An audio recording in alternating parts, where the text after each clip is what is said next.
Hey, sorry for the long intro. I'm currently trying to find my airbrush. I don't know how I misplaced my entire airbrush setup, but we'll get the ball rolling soon here. Just give me a second. I'm sure it's got to be somewhere.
Okay.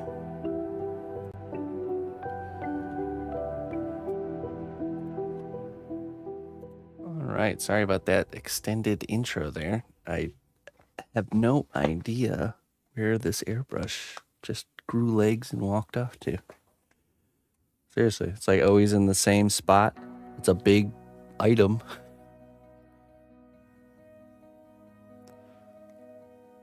Can't believe it. So we're gonna have to not do anything with this and switch to the Minotaur, and then I'll try and look for it later, because trying to do this part without the airbrush is not gonna happen. So. Used it in another room. Yeah, it's one of those items that you don't use it in the other room. You know, it never leaves the room, and it's not that big of a workshop. I have no idea what the heck, where it went. It's the whole compressor, everything. It's missing. We were shuffling a lot of things around recently, but I don't see how the whole airbrush compressor could go missing. I haven't the slightest clue. So we're just gonna have to trash can by mistake? No, definitely not. Emma? No, I don't think so. I guess anything's possible, but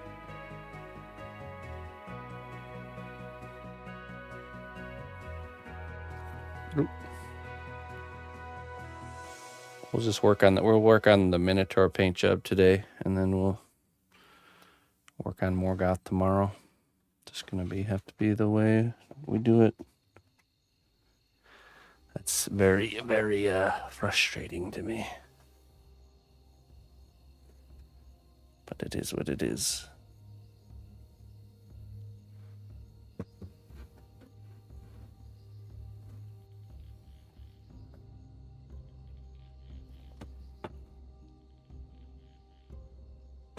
Okay, so now I have to actually go get the colors that we need for this guy.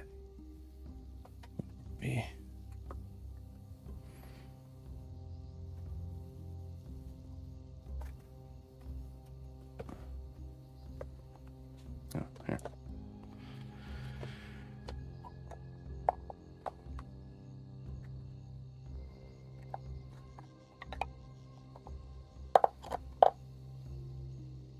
That's right. We're just putting on the metallics, I think. Ah, yes, okay. Let's grab those metallics.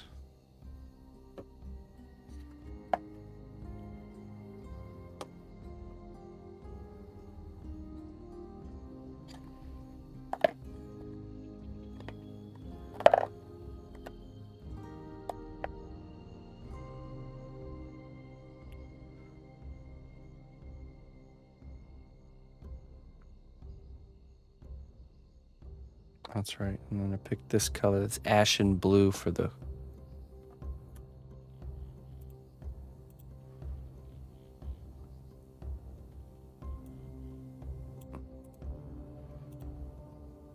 Let me update my title.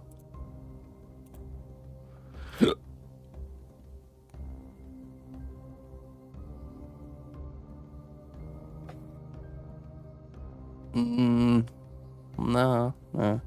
That's the thing. It's nice to have a smaller house because you don't lose things very often. But when you do lose something, it's very frustrating because you're like, where? Where could it have gone? It's not like there's that many little nooks and crannies, you know. That's whatever. Let's just drop it.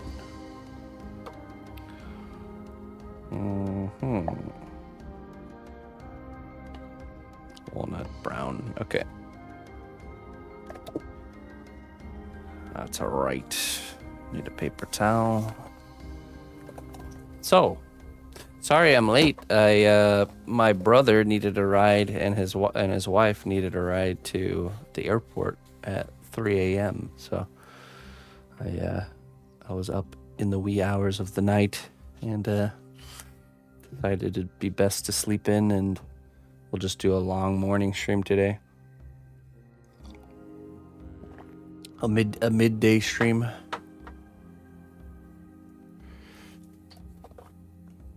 Yeah, it's not too bad. It's the airport by me, which is really nice. Like the place that they flew out of has only 2 flights for the whole day, and it's really relaxed. It's nice to fly out of those small airports if you can.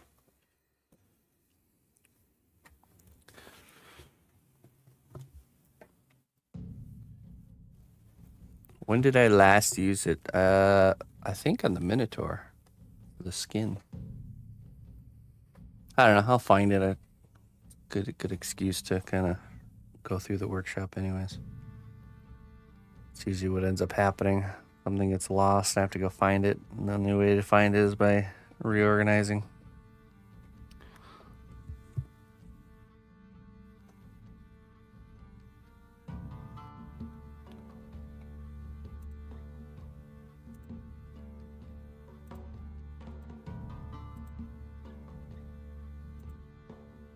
Okay.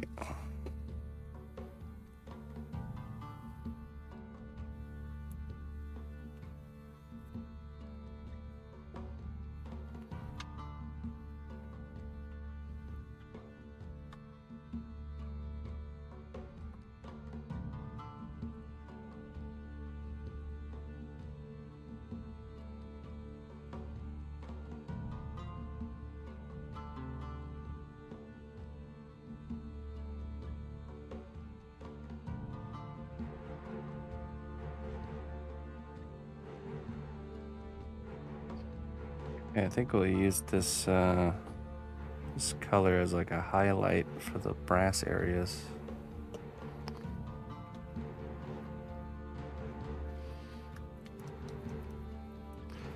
You have to cure this clay by cooking it in the oven.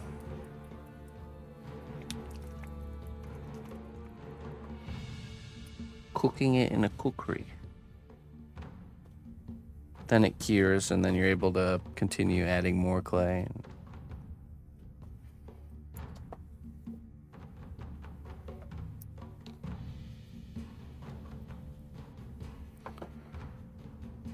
Yeah, I broke my paint declogging tool.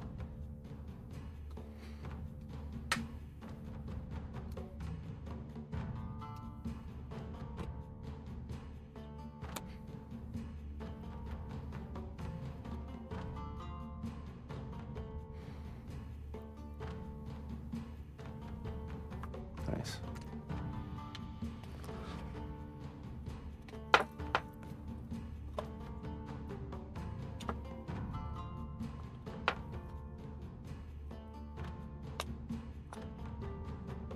Grab the handle for that and we'll fix it.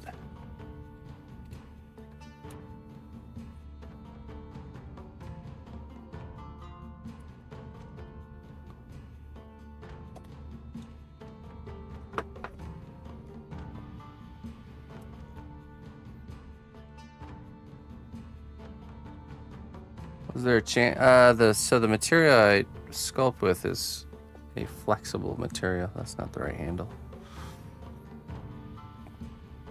It's like rubber, so even if a piece were to fall, it wouldn't be catastrophic. Oh my goodness, man.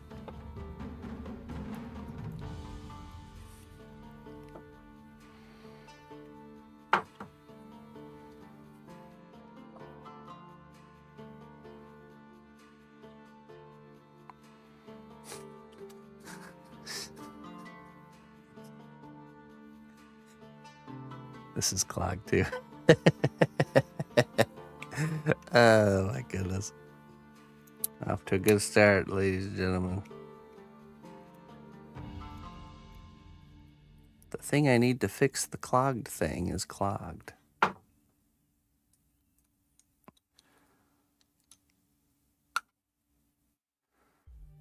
Let's think about a finished project. Yeah, it's a flexible material. Here, I'll show you in a second. Nope, clogged. Let's get another thing to declog the thing to fix the other thing to unclog the other thing. And broke.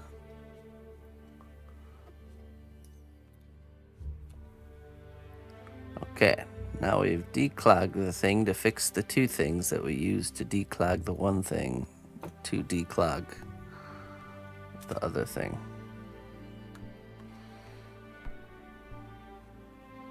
And it didn't work. Okay, so we got two tools to fix here. Let's see here. There's gotta be something. You know what, this one. This is the winner right here. We're gonna take these, we're gonna put them over here, and we're gonna forget about them.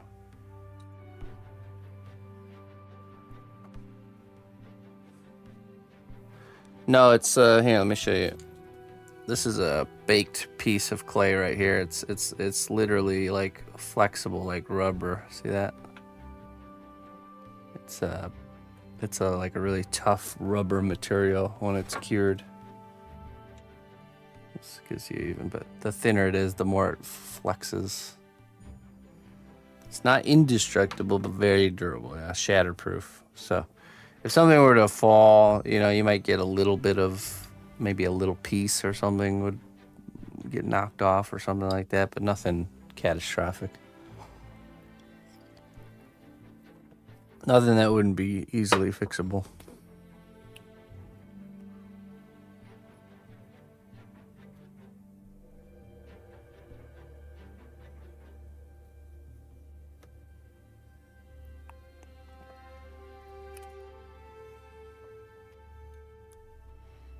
There we are, now we're in business.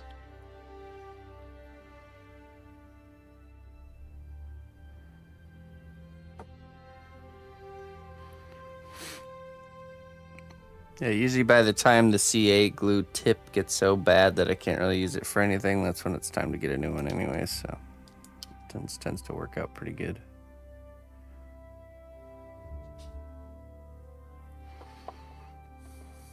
Alright, let's see here.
Well, just keep in mind that you do have to bake this material, so that might, if you're customizing an existing object, you need to make sure that it's gonna be able to withstand the oven temperatures, which it might, depending on the plastic used and stuff.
Igortla.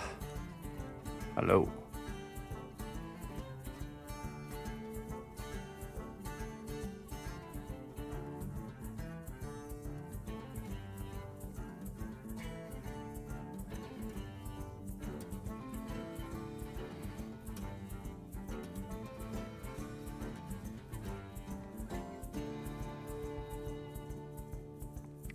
Yeah, my works are commissioned, custom ordered.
Um, well, honestly, 3D sculpting or digital sculpting has never been a competition for what I do, so it's never been a problem. The problem is industry jobs are definitely what digital kind of took over. But I'm not working in the industry. I'm working, I'm making one of a kind custom creations. And there's not, you know. And even so, even if there was a ton of people doing that, it would still be, there would still always be those folks out there that be interested in having something handmade over something digitally made. or made by a computer.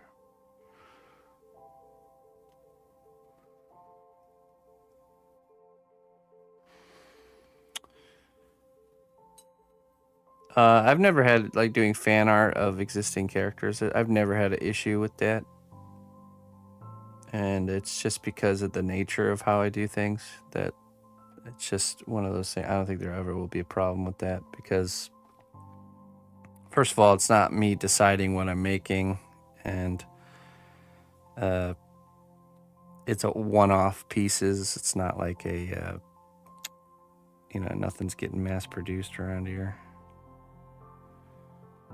Also, it's not like I'm it'd be a different story if I was making like a sculpture of Spider-Man and then trying to sell it by posting it for sale or something. That's when it starts getting a little bit more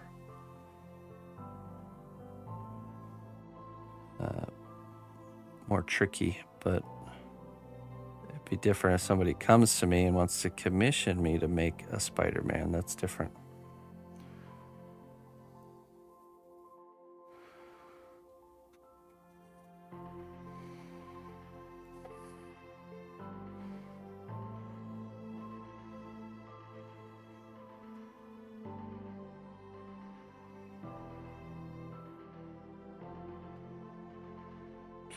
Fan arts existed for a very long time, and there's certain ways to navigate around it. The do's and the don'ts.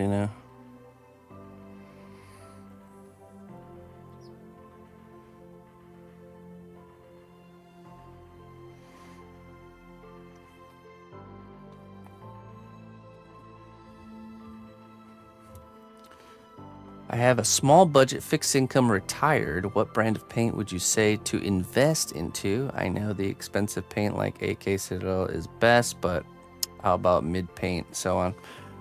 I think Reaper Miniatures paints are excellent.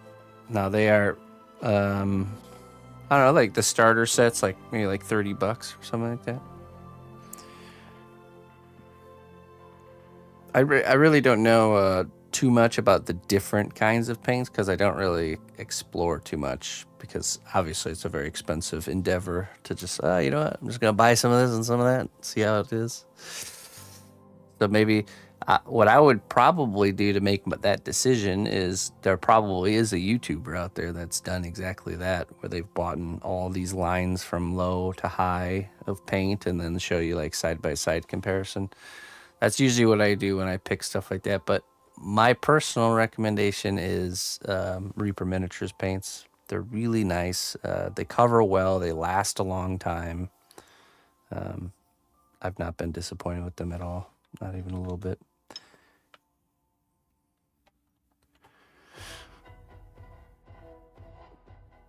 Fan arts existed since time immemorial. That's right. Yeah.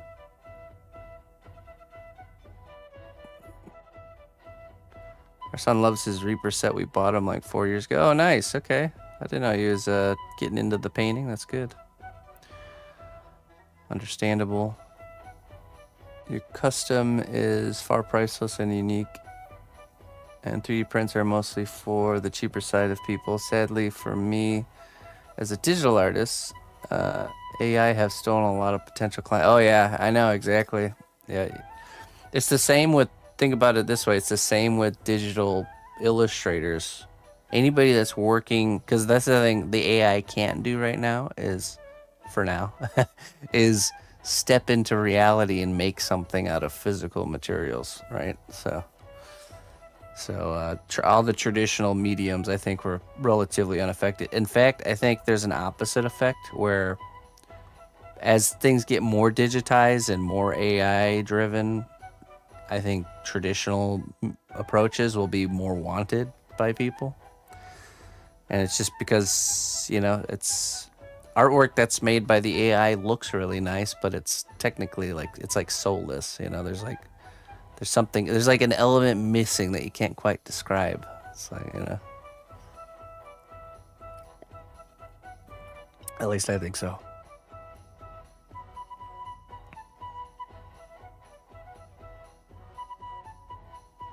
CNC. like a CNC machine and like hooking up an AI to a CNC machine so it can just make paint on canvas.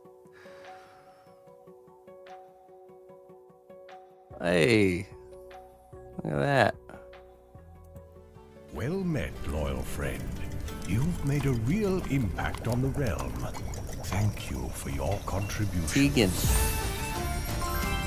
says, happiest 16 months. You are amazing every single day. Thank you, CNOT. Hey, thank you so much, Tegan, for holding it down over there on Kick. I appreciate it, my friend. I don't have very many subscribers over there, but you are one of them, and I'm very thankful. Let me check this really quick. Yeah, 2. I have 2. You're one of them. Thank you so much, Tegan. I appreciate it, my friend. Let's see here. Let's get you a wisdom.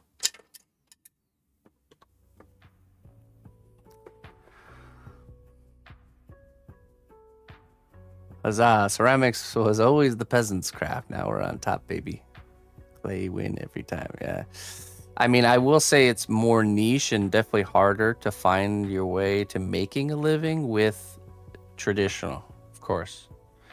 There's more blazed trails with digital, like just more work, more industry jobs and stuff like that. So I'd say if you are somebody who is working in an industry job, you got to really just adapt and try to just see where everything is going and learn everything you can about where it's going and try to stay relevant, essentially. And then maybe on the side start your own traditional thing, because it takes a long time, I think, to grow something like this to a point where you can actually generate enough income to make a living off of it, you know. And usually it means combining social media in some way. So. But anyways, let's see what we got for you there, Tegan.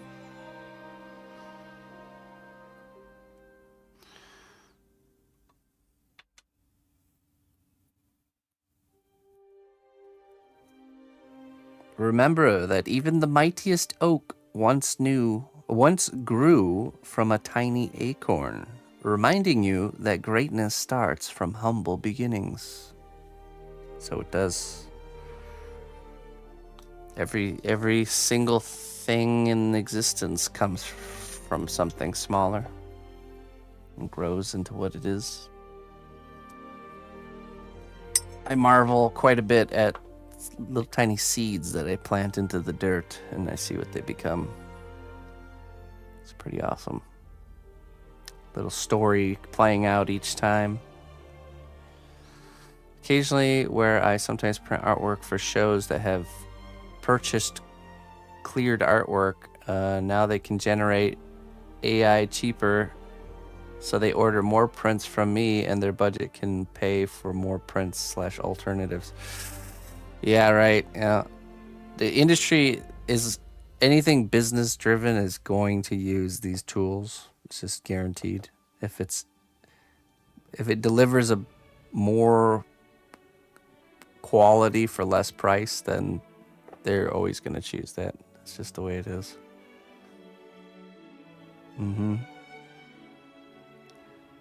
Those darn calligraphists looking down on us.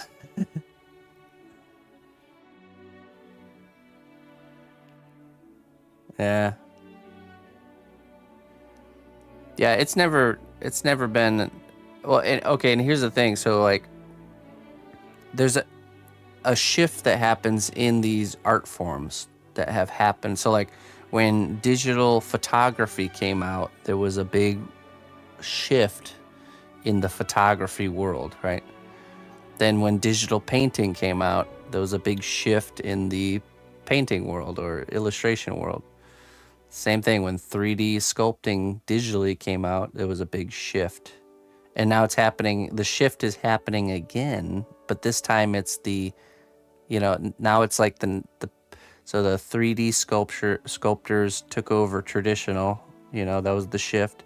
And now there's another shift happening where the three-dimensional sculptors are in the crosshairs, you know, or the digital illustrators are in the crosshairs, or digital photography, you know. So it's just like the next.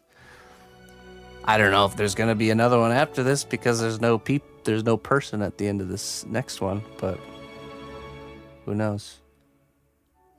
Last day of school, so you're watching me instead of assignments. All right, Money. I'm okay with that. As long as it's not hindering your learning, I'm okay with that.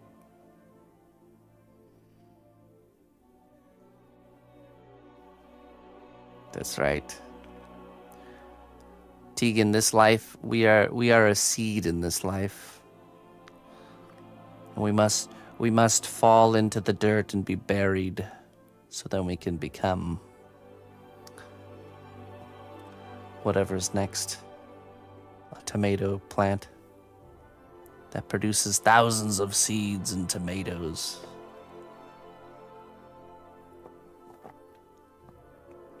All right, let me go get some coffee. I'll be right back.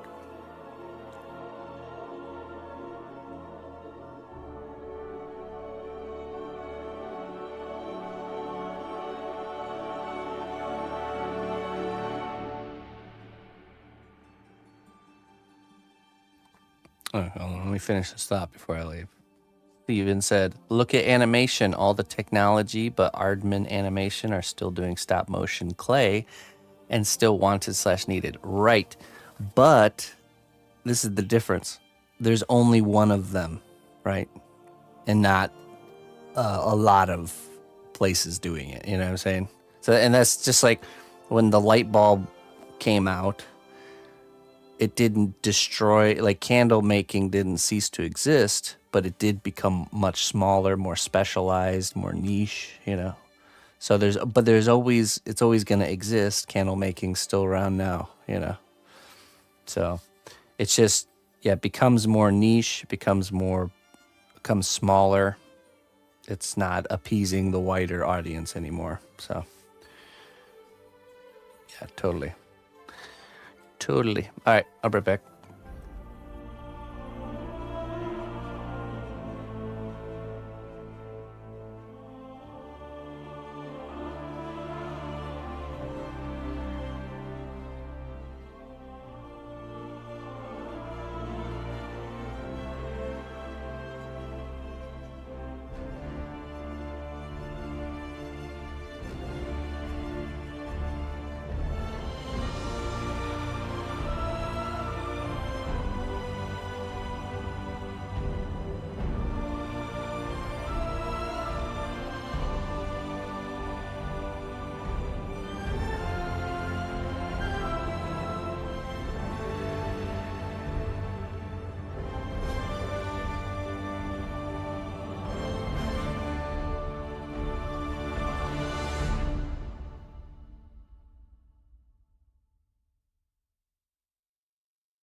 You know what I always thought would be cool, and I haven't really seen anybody doing this?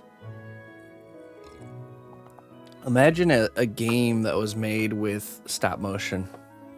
You know, where you do the stop motion sequences for all the different various animations, and then I think there was that old game, you remember Clay Fighters on Sega Genesis? And I'm pretty sure that's how they did that one, was like actual physical stop motion. And it looked so much more like cool and graphical than it actually, you know, the game system at the time could do. It'd be cool to see someone do it, but it's, of course, a lot of work, but... Candle making moved from essential to decorative / scented. Yeah, right? I don't think they put scents in their candles back in the day. In fact, for the longest time, candles were a very luxurious item. I don't know if a lot of people knew this, but like the us dirty peasants weren't able to afford candles, so we got inventive and made something called they called rush sticks or something like that, which are like poor people candles made from a specific type of grass called rush. Let me look that up. Rush candle. Rushlight, that's what it's called. It's like a certain kind of grass that had like almost like papery, filamenty material in the middle of it. And they would take these rushes and they would process them in a way that would become like a poor man's candle. So you could actually have some light in the winter months. Can you imagine that? Like the luxury of turning on a light in a dark room. That candle burned down in less than 2 minutes. Yeah, you didn't have a lot of time. Definitely not.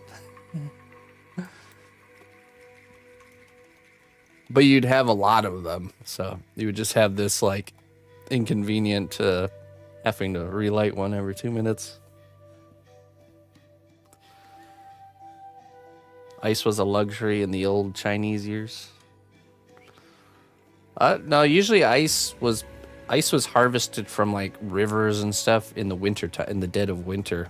They would carve out with these big saws, these big blocks, and then they take this ice and either throw it in a big cave, or, you know, what the Amish do nowadays is they actually build these barns or sheds that are super insulated, and they just fill it with these blocks of ice, and they stay solid all summer until the next winter.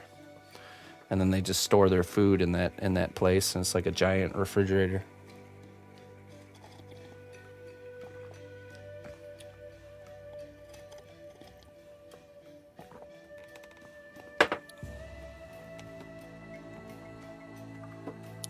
I've not done Superman Jones now.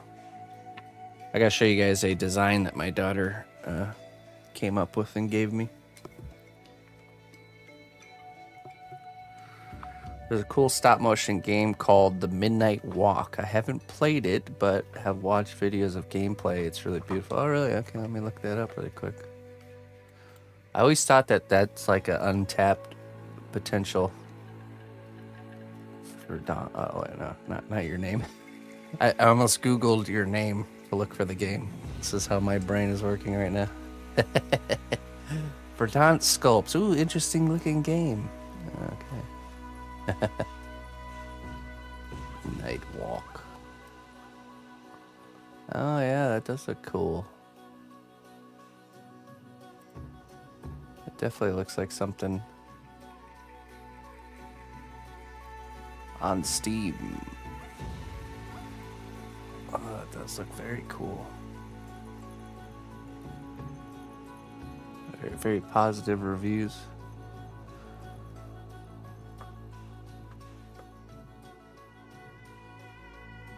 Creepy.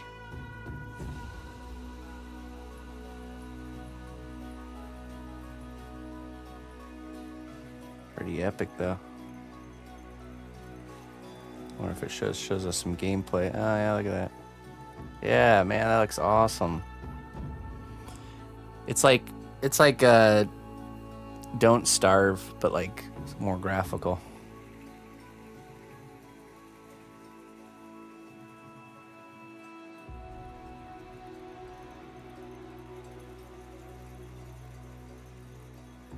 That's so cool. Well, I'm definitely adding that one to the old wish list.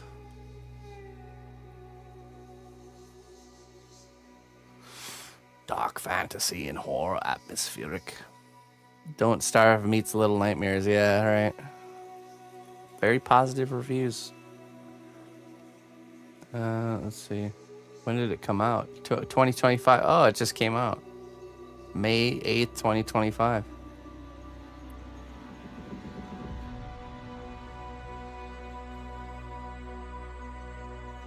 No, we're done with the robot homework. I did a session yesterday at the end of the stream to do the top of the robot's head. Where's my add to wish list? Okay. Oh, right here. Item added to wish list. Okay, good. Yeah, thank you. Thank you for telling me about that. Excellent. Okay, let's see.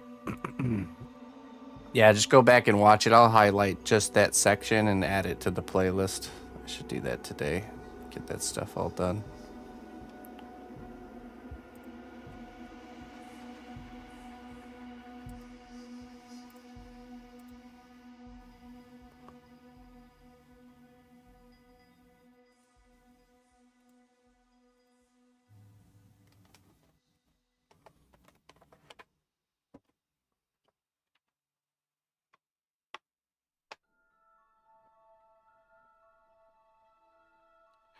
Oh, I see.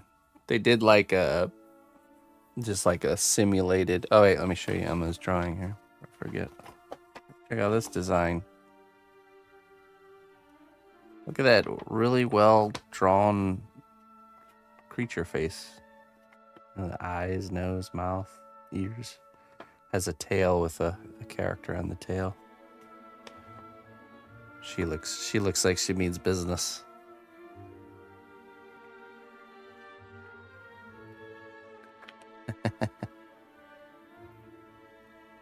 This has the potential to be turned into a sculpture at some point, for sure.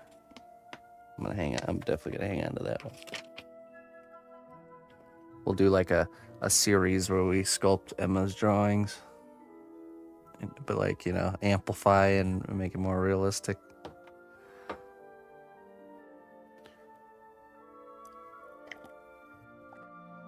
Let's do the dry brush here. I need a paper towel.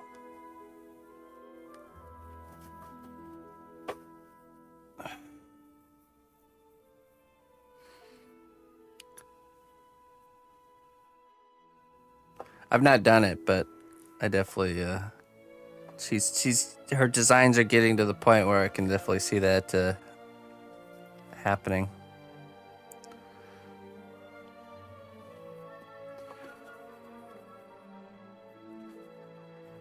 Not bad for 5 years old, man.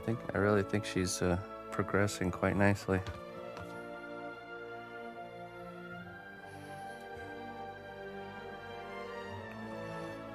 Practice.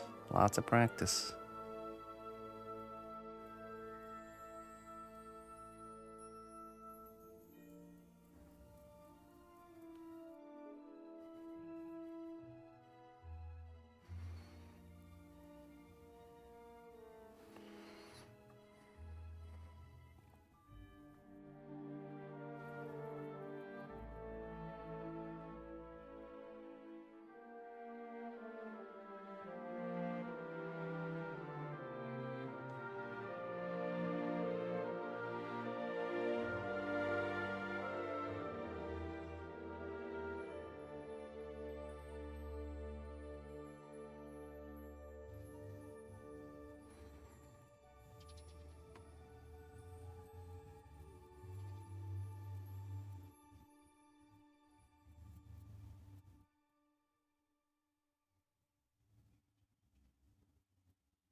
This is day 33, I think. Oh.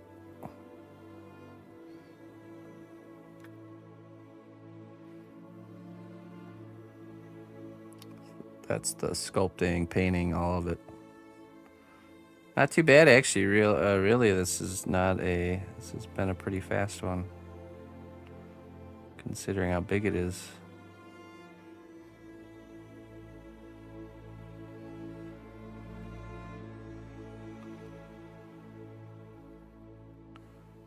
It's because it's in my comfort zone.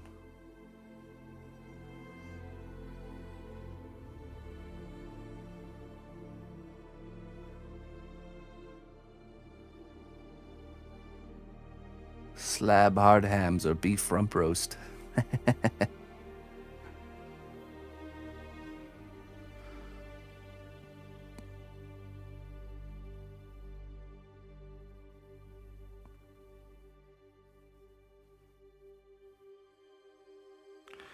I remember when that used to come on the TV. I would be annoyed by the peanut gallery talk as a kid. Like, can we just watch the movie?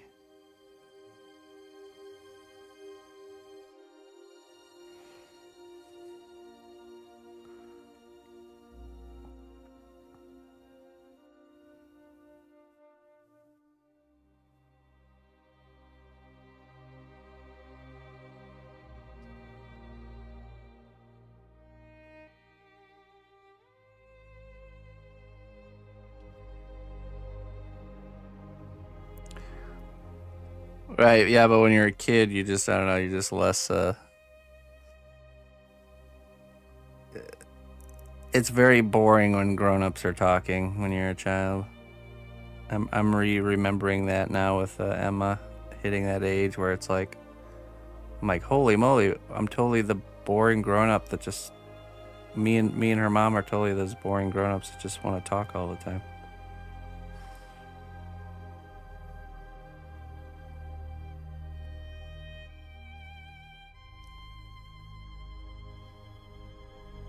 Oh, okay, yeah, see.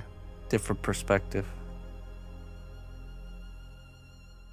For me, it was like the first time I seen those movies. It's like, what are these guys, these shadowy characters in front of the movie? Can they get out of the way? Trying to watch.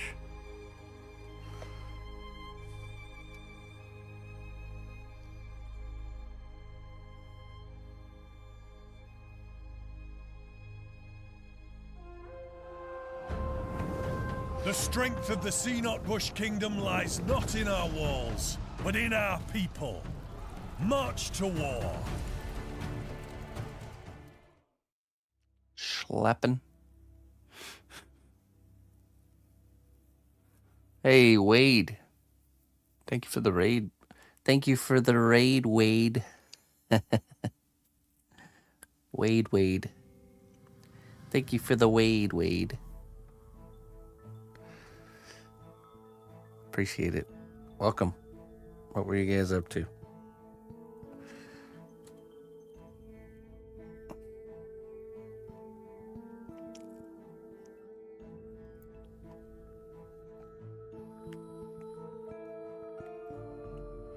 We are painting a Minotaur today.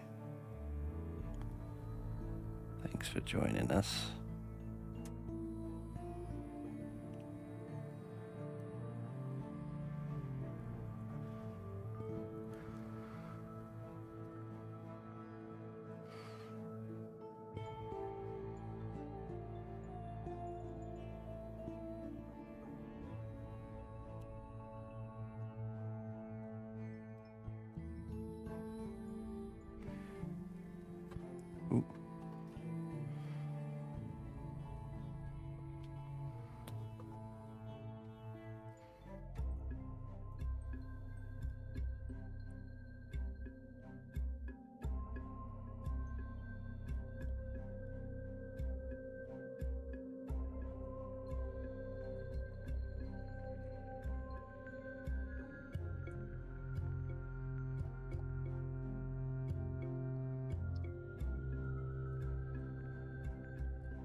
Drawing and stuff. Okay. You think of the Minotaur scenes from Role Models? I don't know what that is. She is, yeah, she's into it for sure. We had her on here yesterday doing we were sculpting a dragon character together.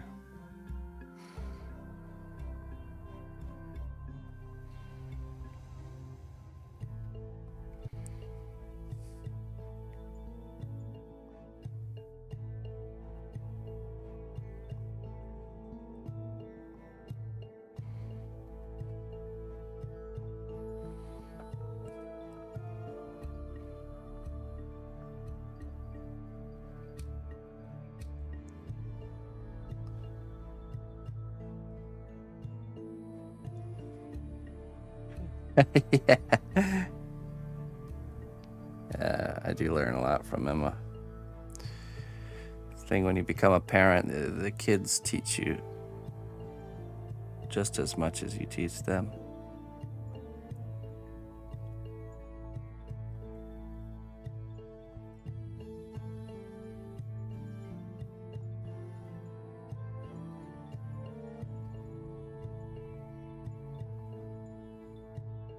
It does, yeah. I really hope she sticks with it. That is her choice, though. That is a choice she must make.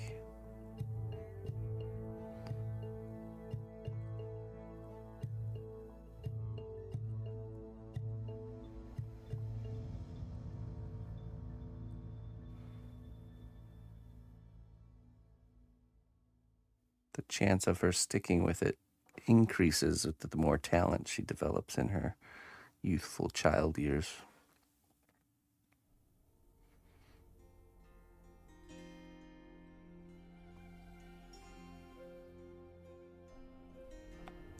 I know that definitely helped me stick with it when I was younger.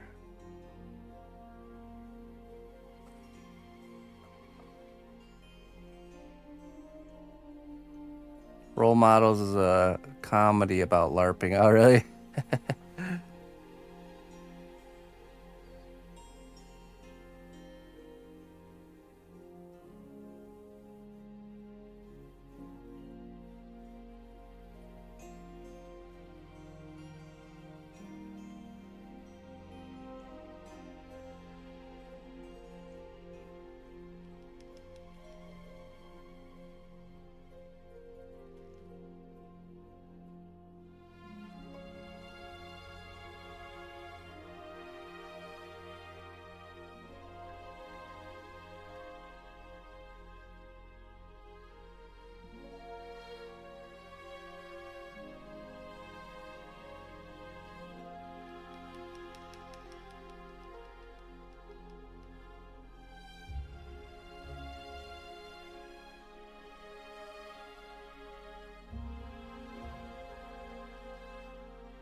Mr. Tidola.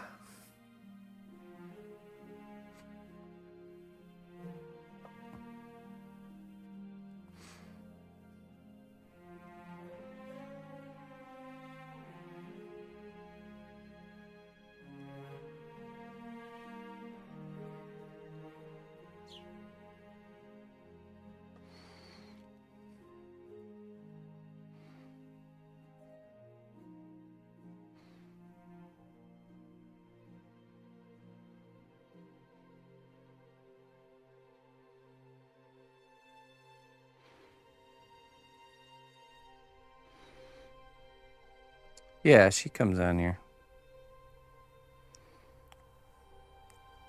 occasionally.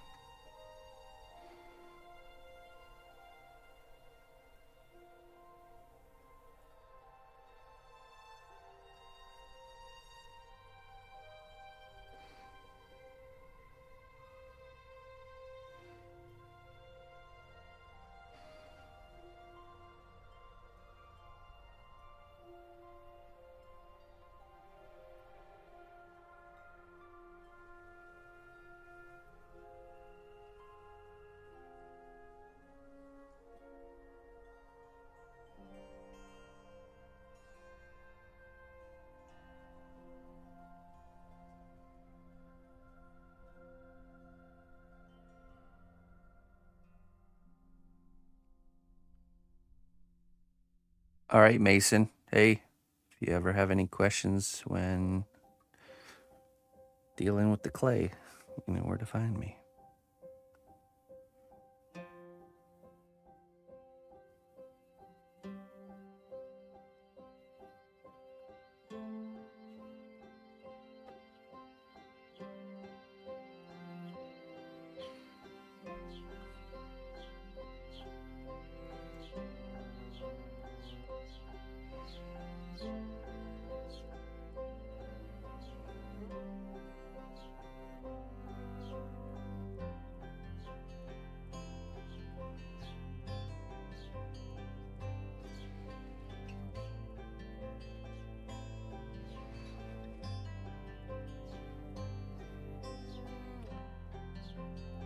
Do I craft Viking costumes? I can craft anything your heart desires.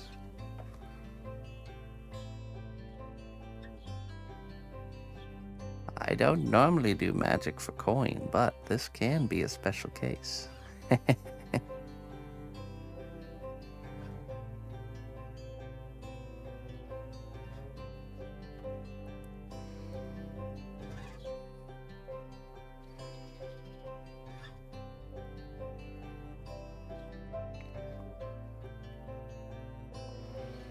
All right, I see a couple spots with the. Let me go back in with this walnut brown here.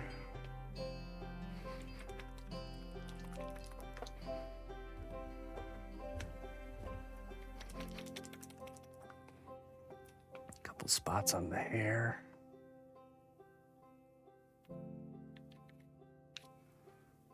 Hey, what's up, DJ? Good morning.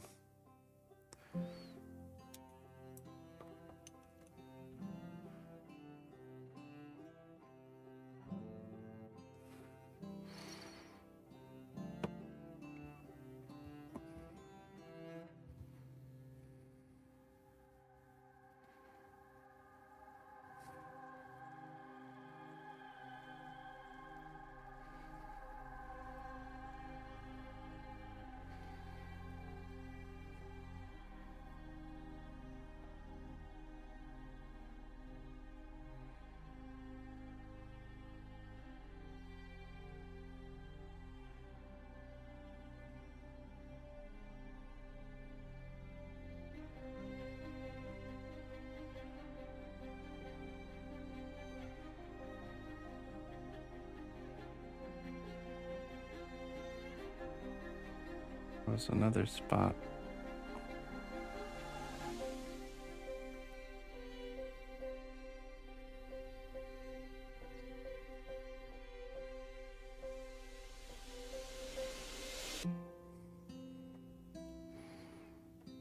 Yes, right there.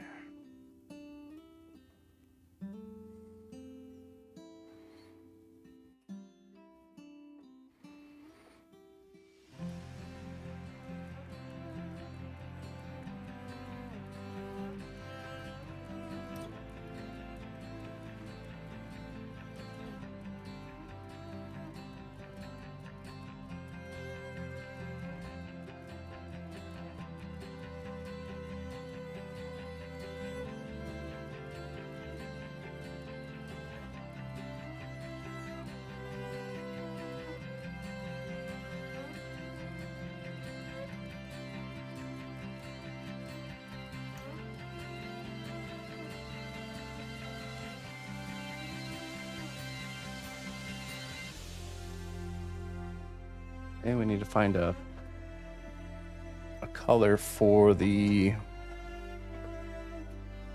fur that's coming out from his pauldrons and stuff.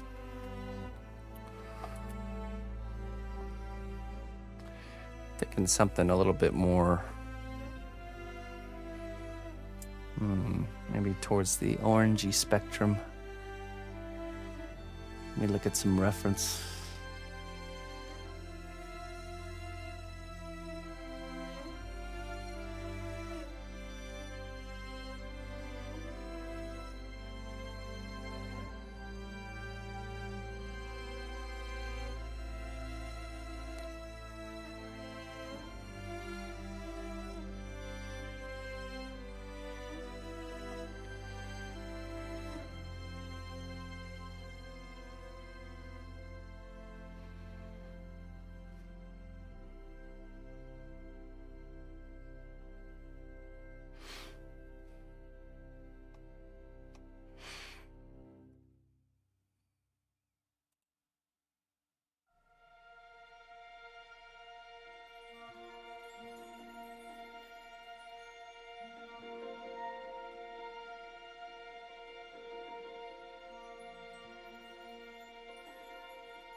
If he didn't have hands but had hooves for hands.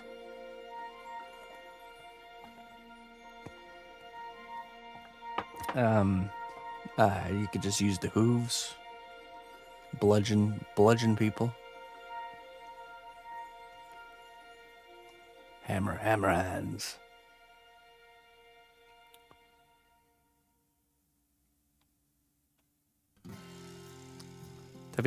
Just came to me a funny idea for a character that uses somehow uses an animal's like a donkey kick to blacksmith blades or something. Forged with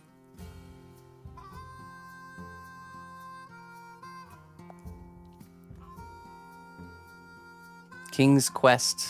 I love that game. I hated how it ended, but I loved that game.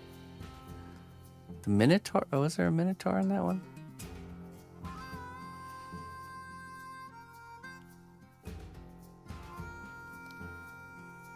I don't remember. I'd have to look it up. It's been a while.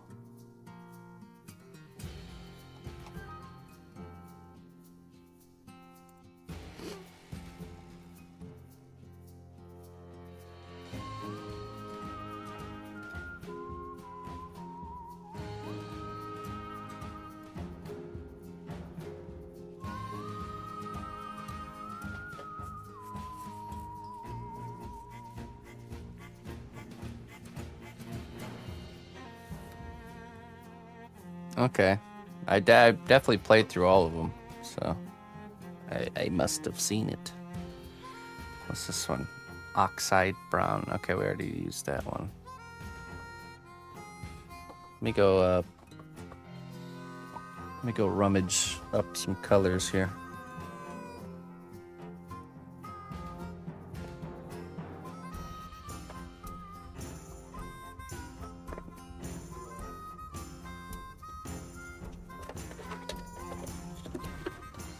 What about this one?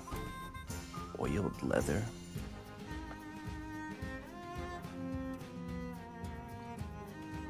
Could be good.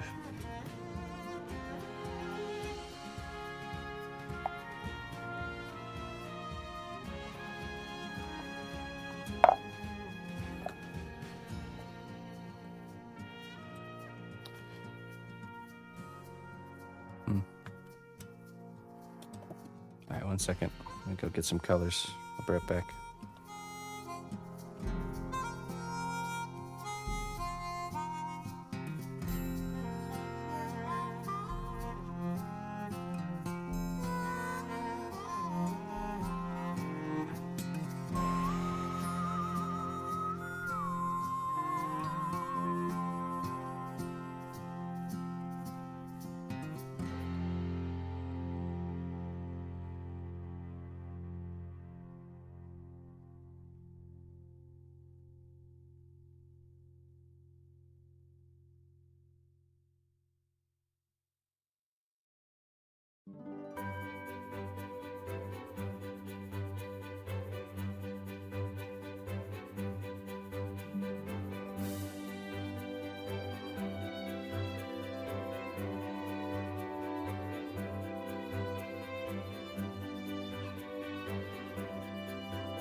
All right. Sadie passed away a little over a year ago.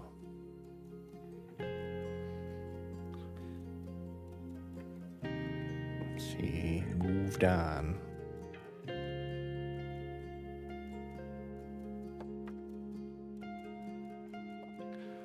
Can't see her.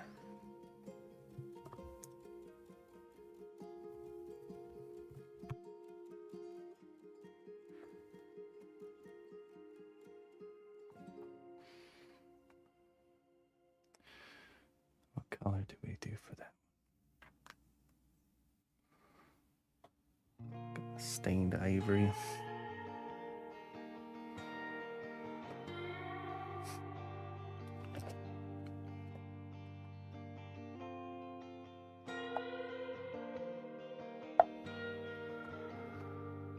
Driftwood brown, okay.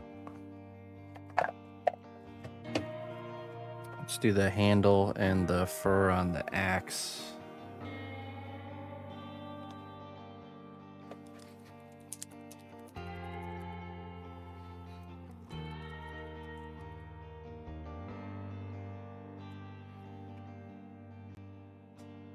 Oops.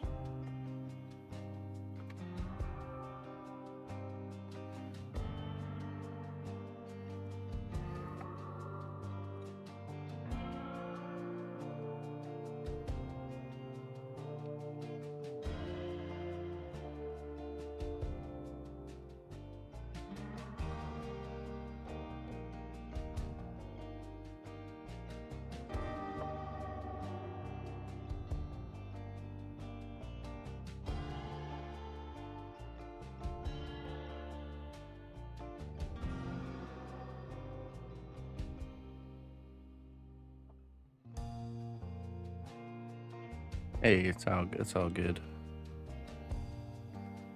It's a part of this life, my friend.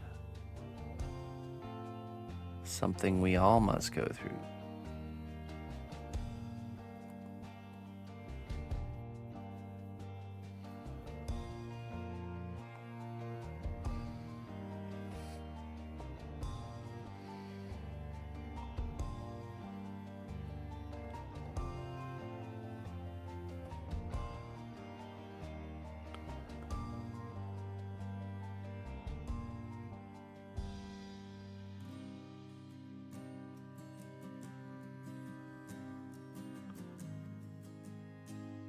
Good reminder not to take anything for granted, for tomorrow is not certain.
we do the base coat for the cloth. Oh, wait. Almost forgot.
Alright, now we do this color. Stained ivory.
Let me check it out.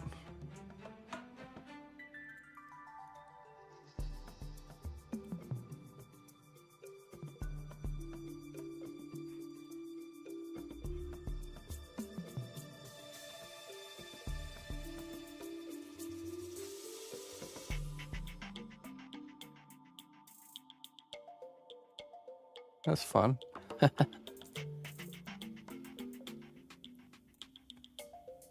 Look at that juicy hair texture.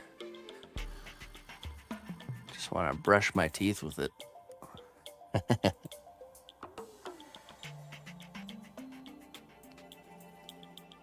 Demon cat almost finished. Okay, look at that. Llama.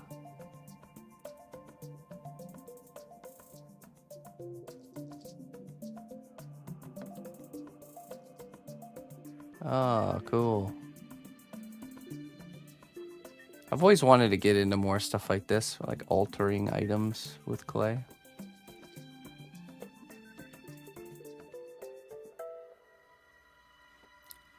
Oh, here we go.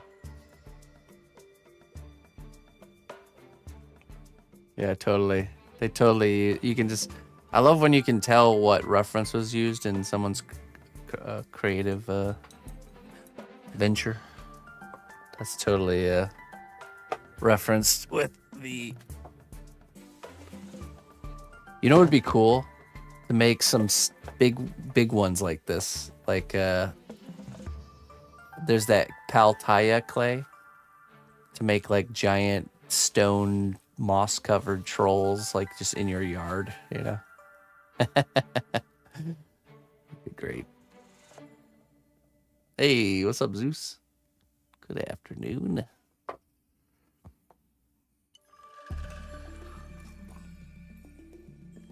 I would love to do something like that. That'd be a big project. Anybody out there wants a giant stone troll in your front yard, you know, hit me up. We'll make it happen.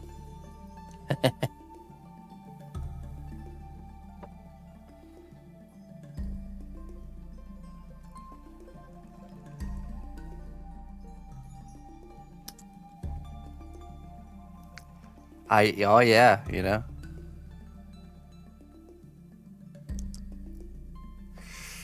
I know somebody too.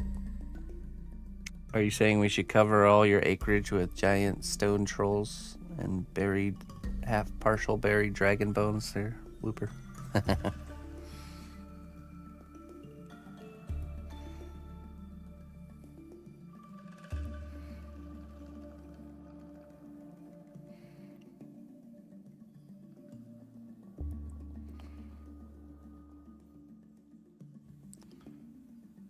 Yeah, we could. We could make it a tourist spot.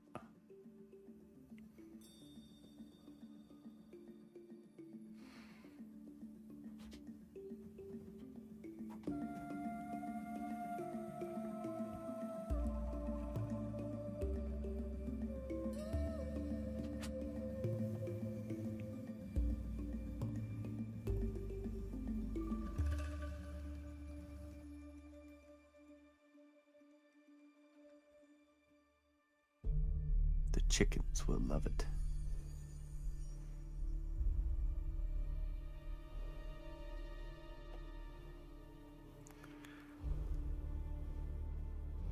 Man, I really want to do that now.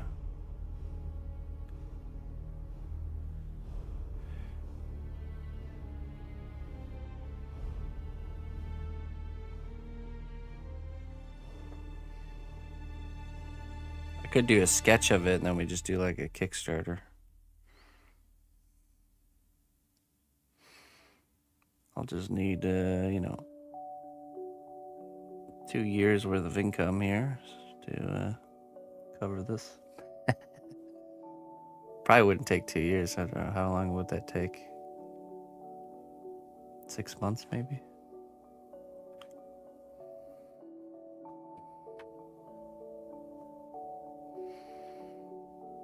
Stained ivory.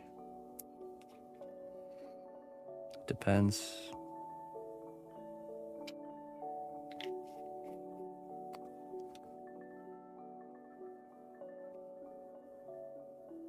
Depends on how big it is.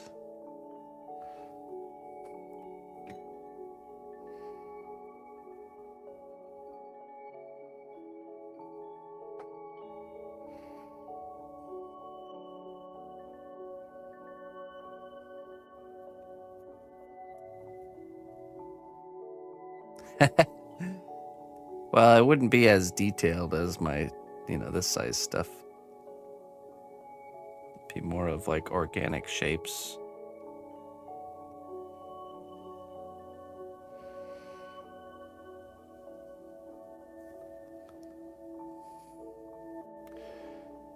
Could be like a lot of the time would be like mixing the material and stuff. I'd have to get like a cement mixer or something.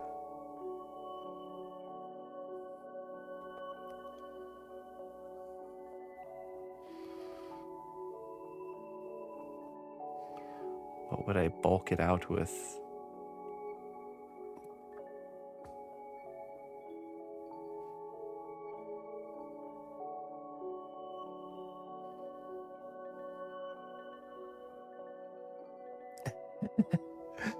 Quilted loincloths.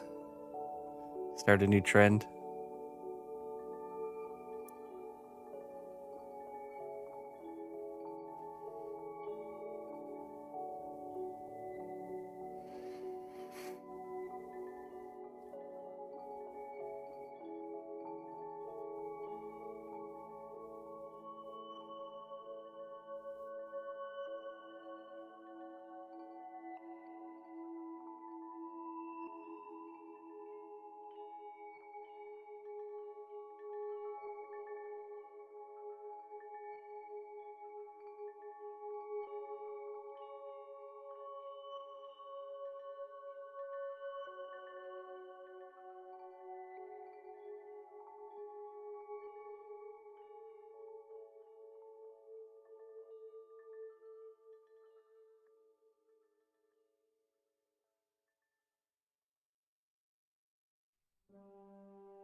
Oops.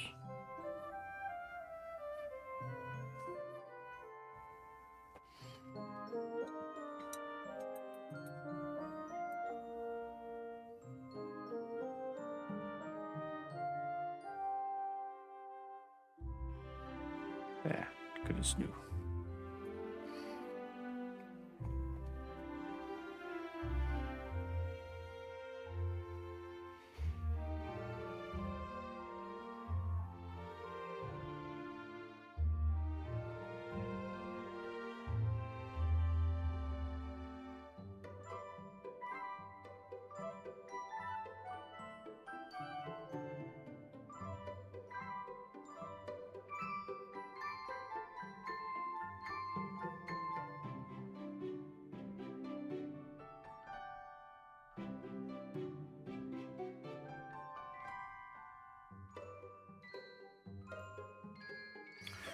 Okay, we can let that dry now.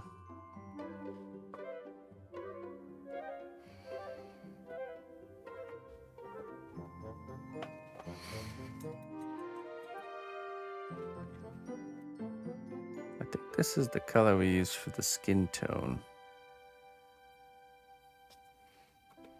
I keep saying this, but I need to write this stuff down.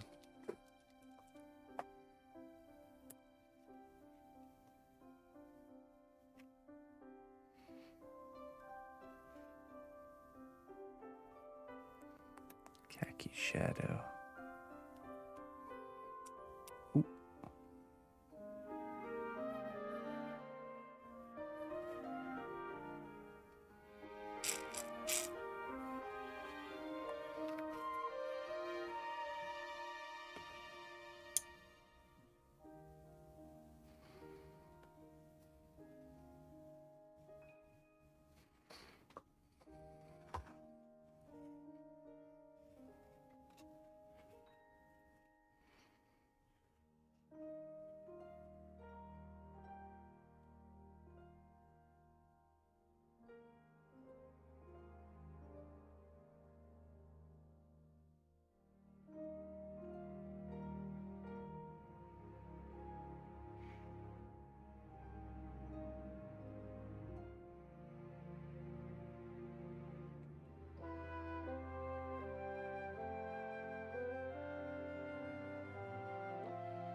Yeah.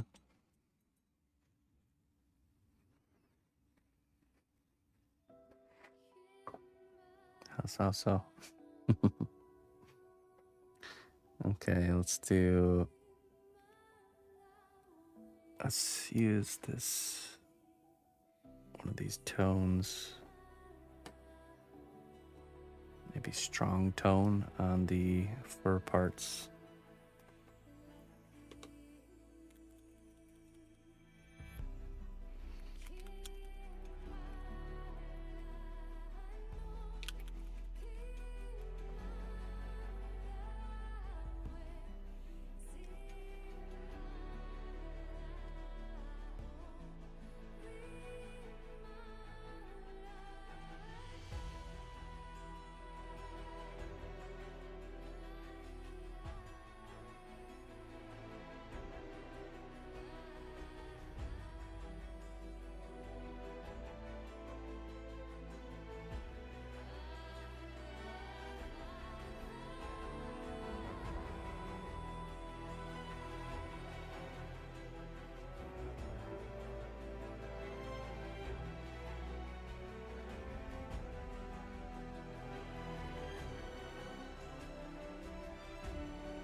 house and your character, please? Is that okay?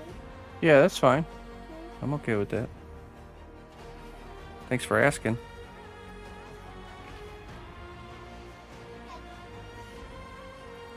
My Lego house.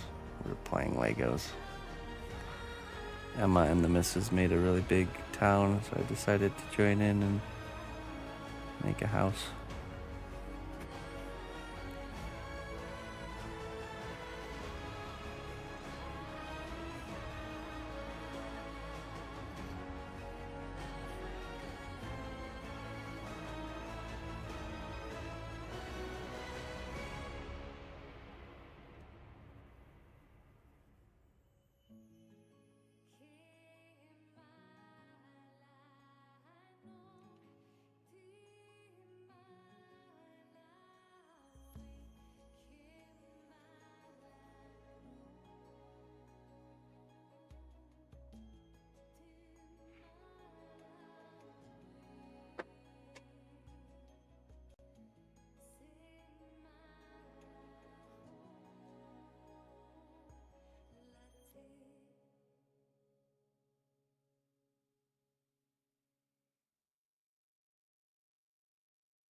Uli.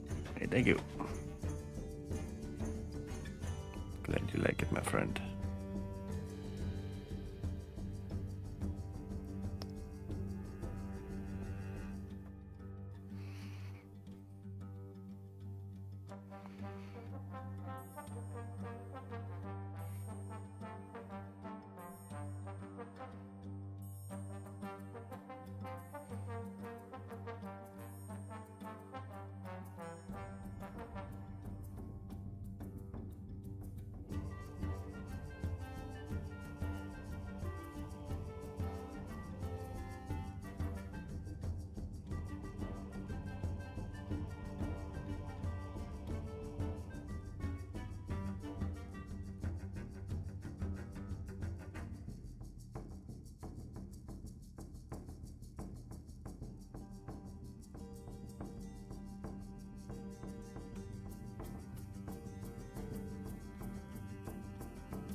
Thank you.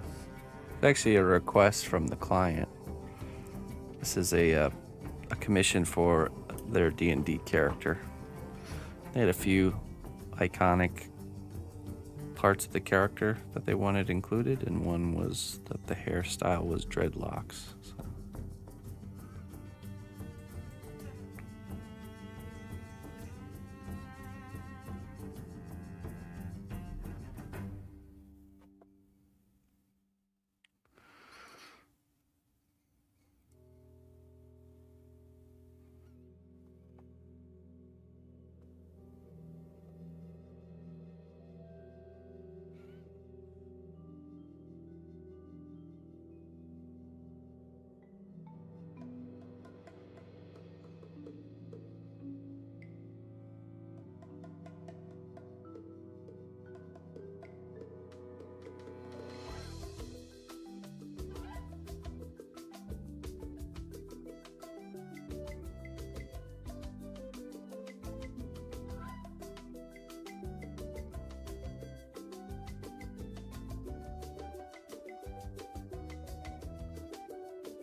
Yeah, it's acrylic paint. Correct. Okay.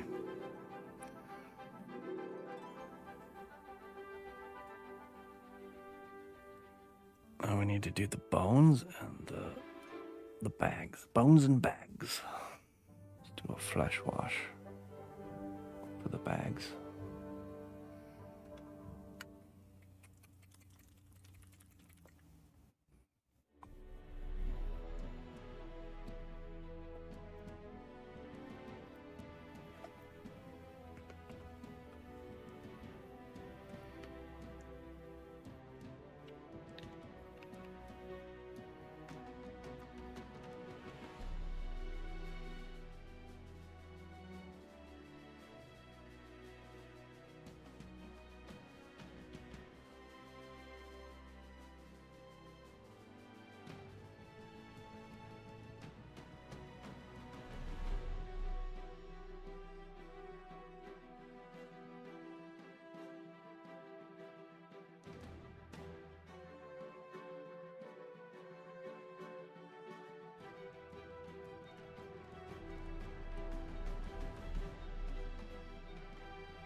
Bones and bags. Hey, you want to play bones and bags?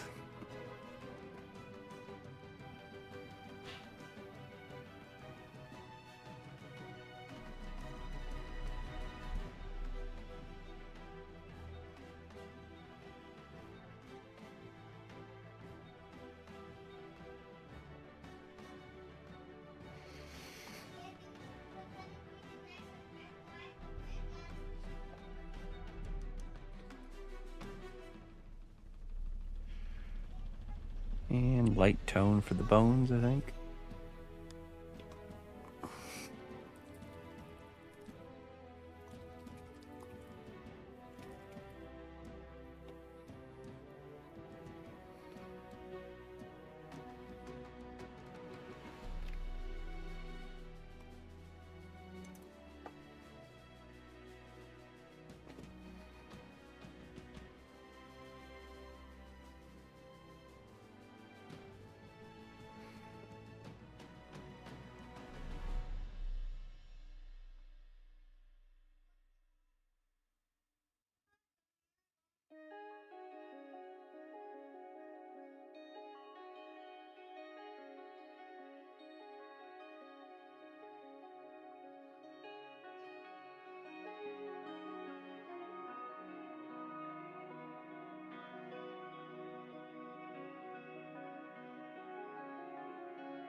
The Lost Inn.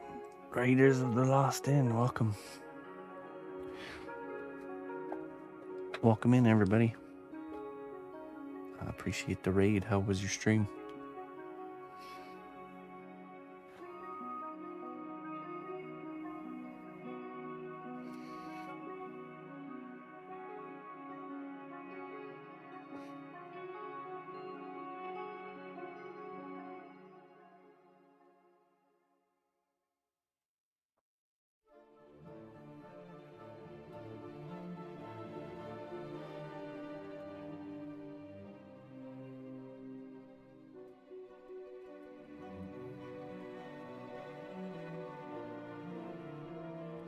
Oh yeah?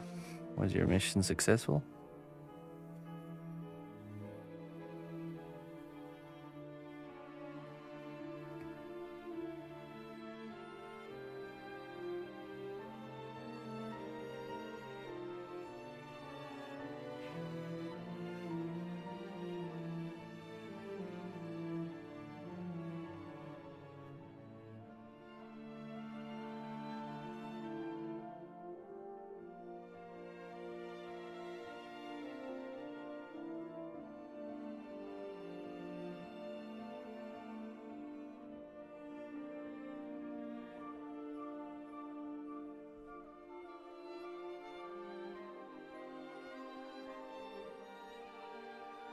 Hey, thank you. Yeah, we're painting a Minotaur today.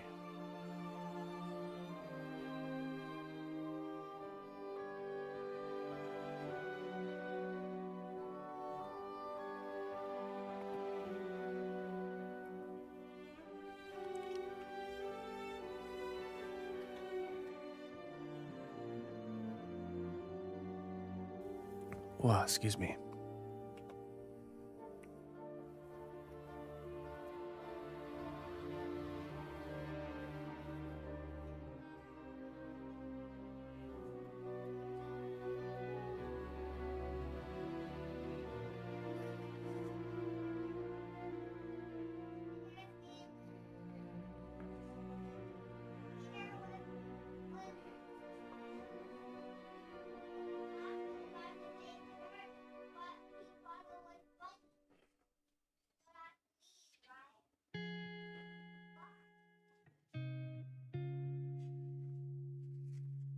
Okay, we gotta do the fur on here.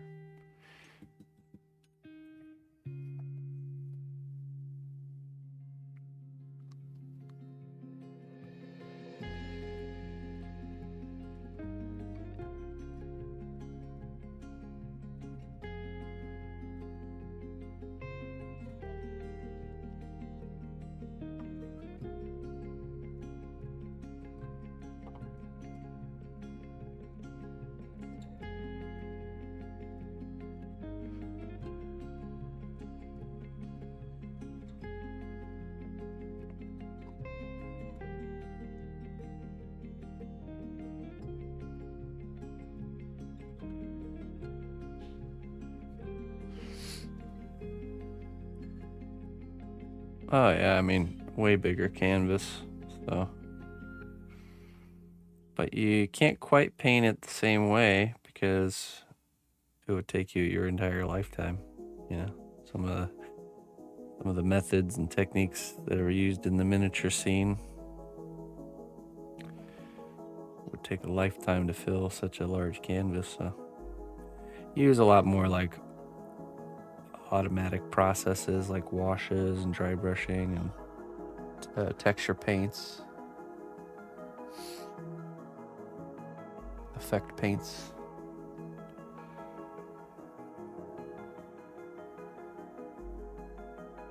Oh. Let's go feed the dogs. Let's get this coat on here and then we'll go feed the doggos. Tis their lunchtime.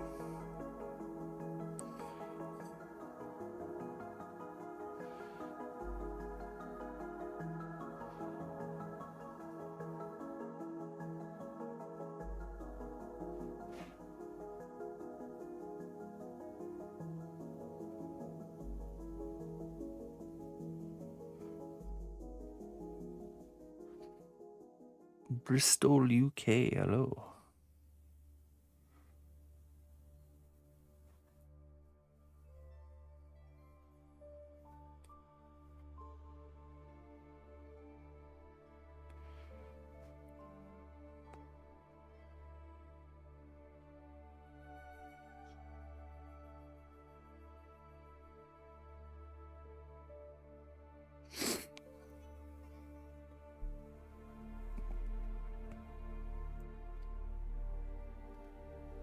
Okay. We'll let that dry. I gotta go feed the doggos. I'll be right back. Don't go nowhere.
When sunset fell on a rye field, it painted everything in red. Small boy stood on the hill, saw the evil fire spread. Darkness and desperation was feasting in the village down, and people crying out loud, but the devil only laughed and danced around. Oh dear, abandoned last long, you just vanished in the abbeys of oblivion. The joy of life forever has gone. All is gone, only legend will carry on. I will carry on. When the dawn wakes the world and the sun rises up, you can hear boys singing for the times long gone away.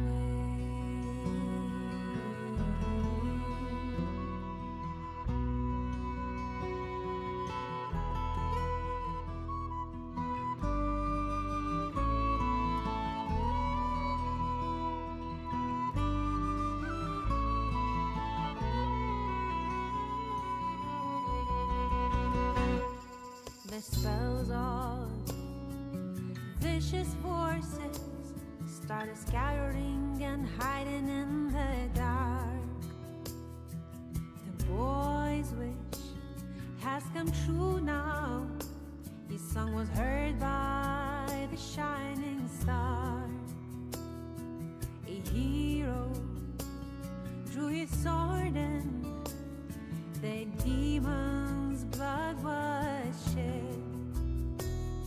He's gone now, no more bad dreams. He's only like they once had. Oh dear, my tiny last love, time has come for you to rise and stand again. Those who were fighting to the last one, we remember in our songs forevermore. Ah, forevermore.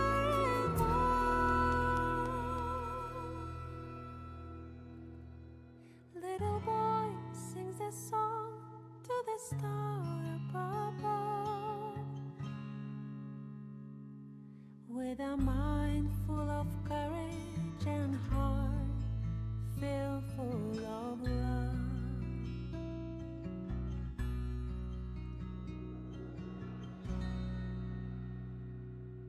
The nightmare is forgotten. Serenity, times are back at last.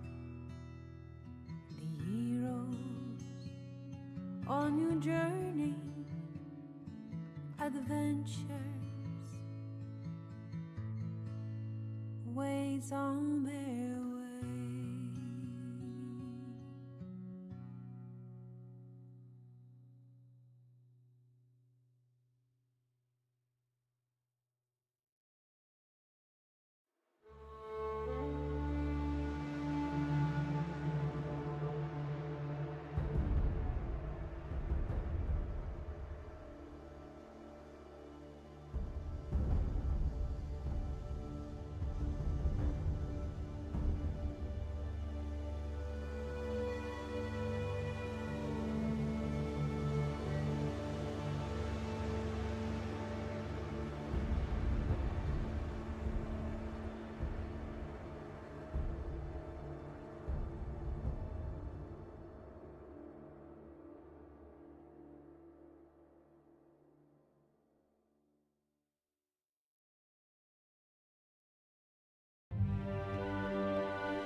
Listen closely, traveler, to what I say.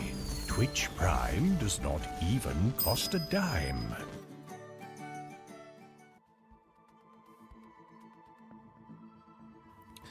All right. Excuse me. Sorry about that. I had some unexpected conversations. Par Patel, thank you very much for the Prime sub. Welcome. I appreciate that. Yeah, I went to the neighbor's house to feed their dog, and of course they were being very conversational. And then I left there, and I was on my way back from their house to my house, and old man Bob comes out and strikes up a conversation. So he was asking me if I was interested in a pasta machine that he found, an old 1980s Marcato brand pasta machine. It's pretty much brand new. He got it for $1.50 or something like that. I said, yeah, sure. I use pasta machine. It's like a $200 pasta machine. Found it at some estate sale or something for... It was marked for $3, but it was a sale because it was like the last stuff they're trying to get rid of. But this is what Bob does. He goes around into like estate sales and stuff all the time. Finds the useful things, and I get a lot of gifts from Mr. Bob. So we'll see what that looks like. I said, yeah, I'll take it. We'll use it for something.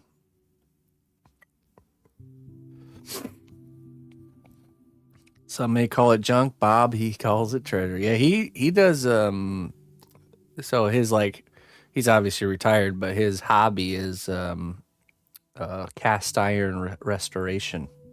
So he finds these old cast iron pans, different kinds, and he refurbishes them and restores them back to, working order, and then sells them.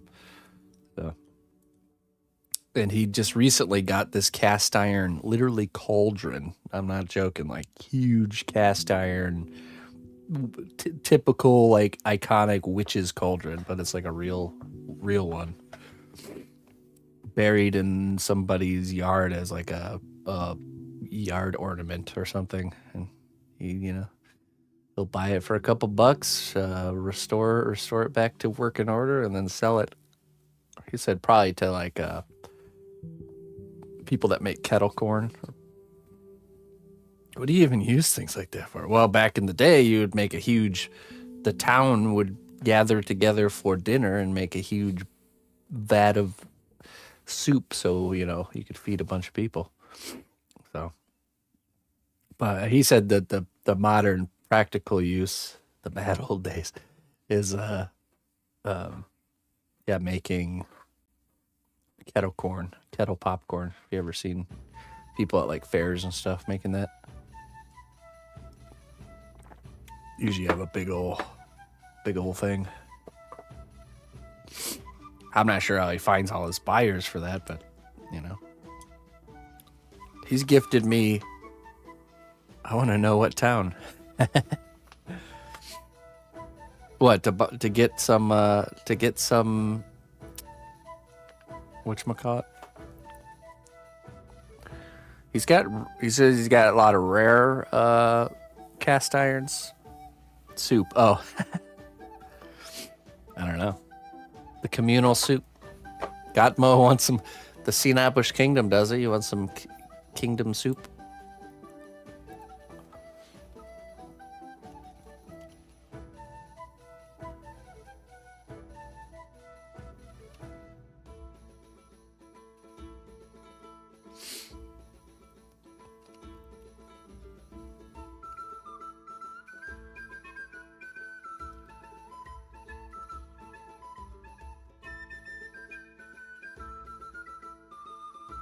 Yeah.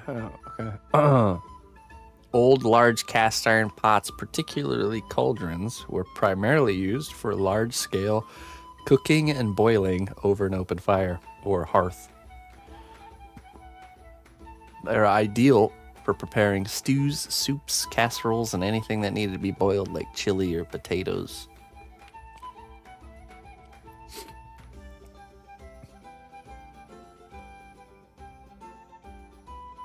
Yeah, so just preparing large amounts of food. Or, you know, I could see one family using that to cook down a bunch of food and then, like, can it, you know, so.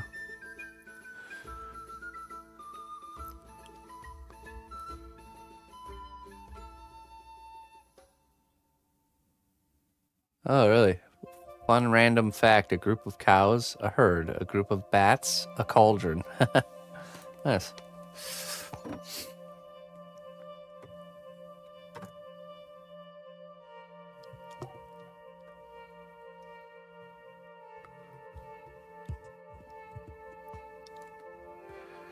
All right.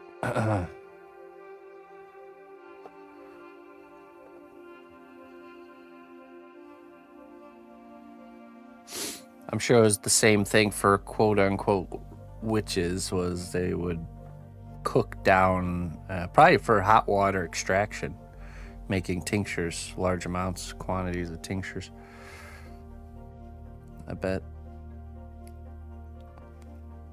All right, let's mess around with our metallics and start bringing this to life. We'll start with a dry brush. Honed steel.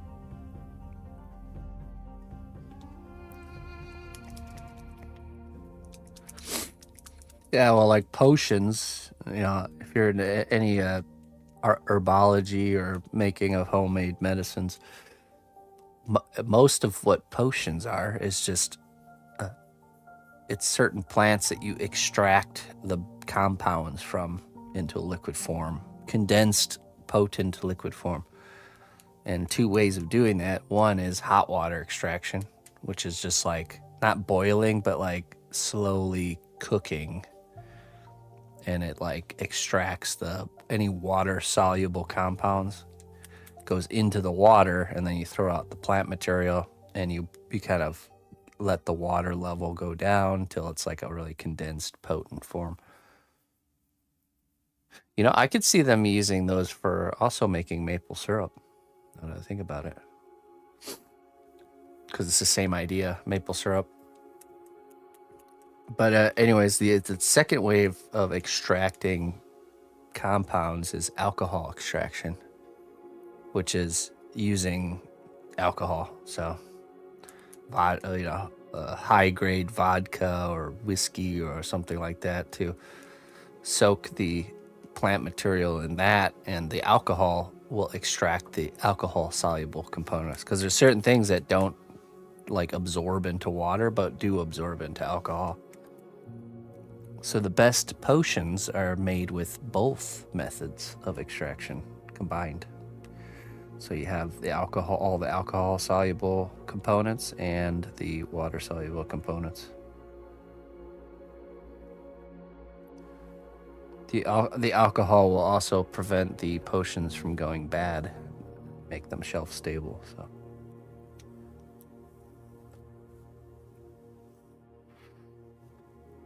Dual extraction. Oh, let me get this.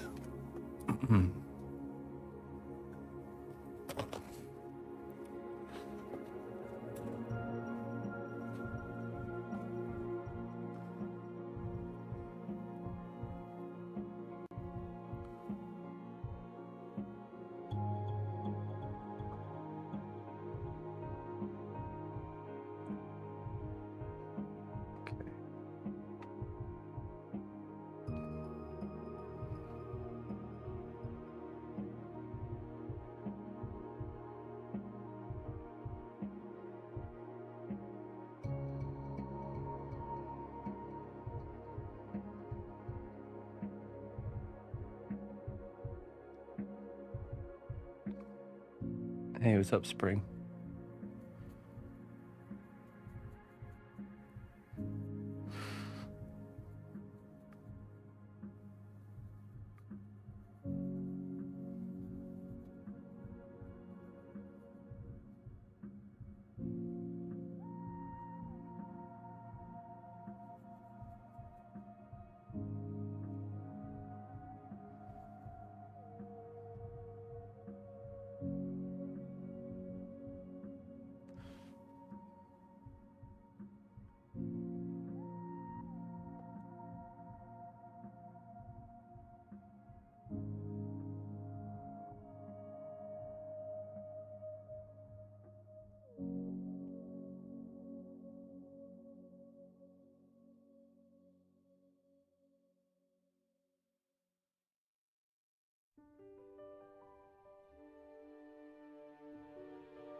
The strength of the cnotbusch kingdom lies not in our walls, but in our people.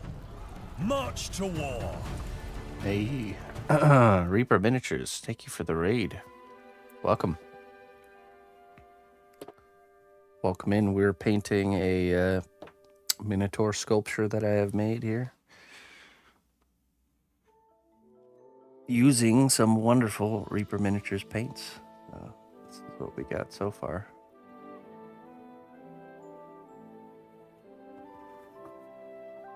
Working along.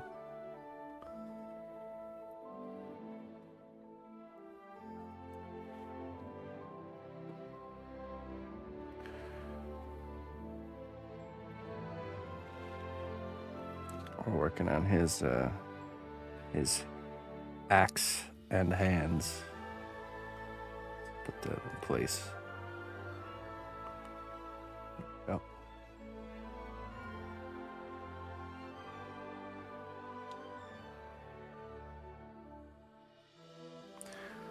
A not so miniature. I appreciate it, guys. Thanks for the raid.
All right, now I'll do the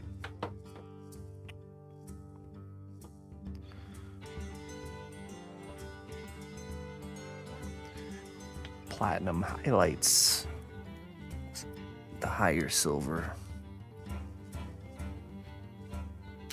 Oh, just edge highlight stuff.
Hey, thanks, Mary.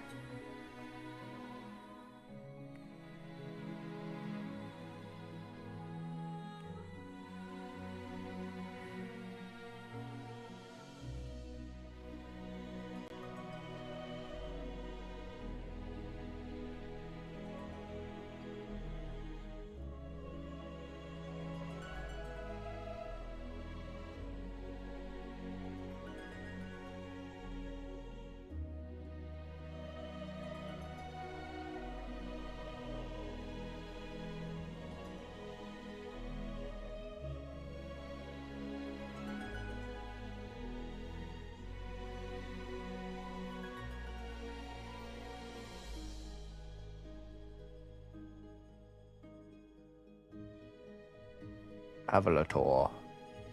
Good day, my friend. How are you?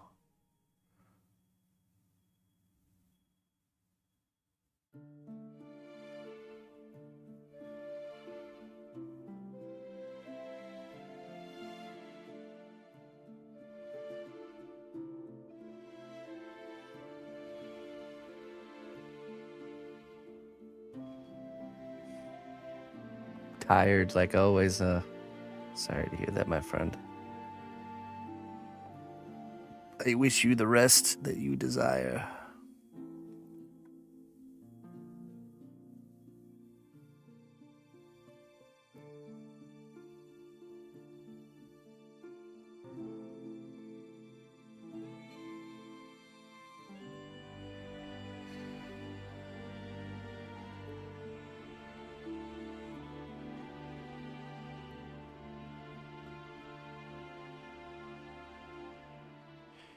That must be frustrating for you.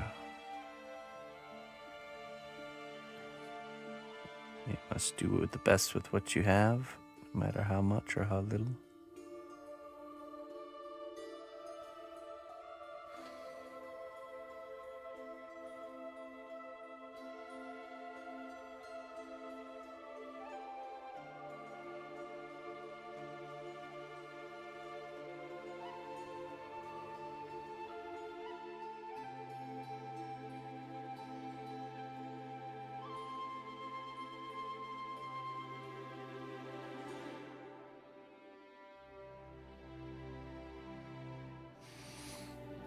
Right.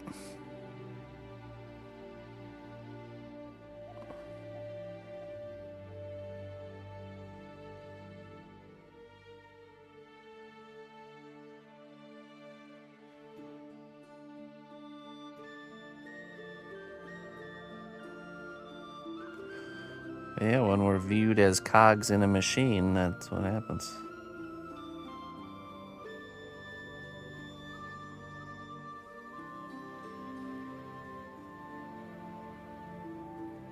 Not as people, but as cogs.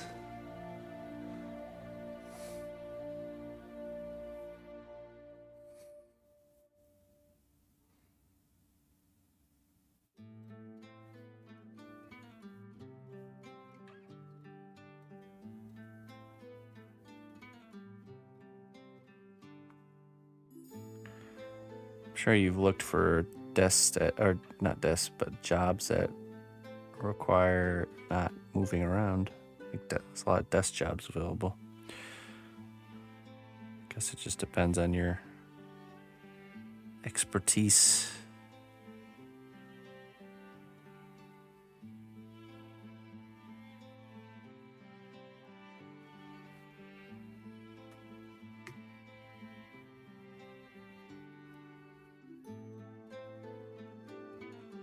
Deaf friendly. Oh yeah, well, that's a whole nother hurdle.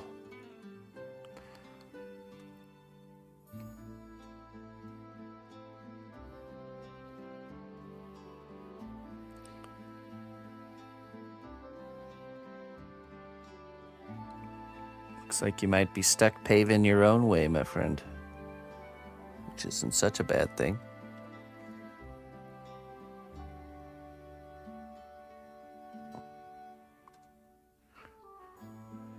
Have to go on a quest of discovery to find a product or service you are able to offer the world.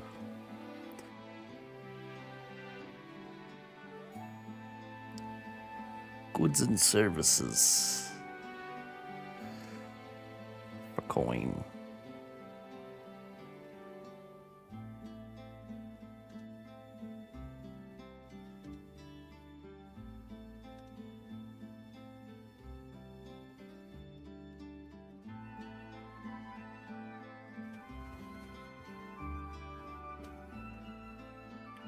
Earth. Hey, Earth, thank you.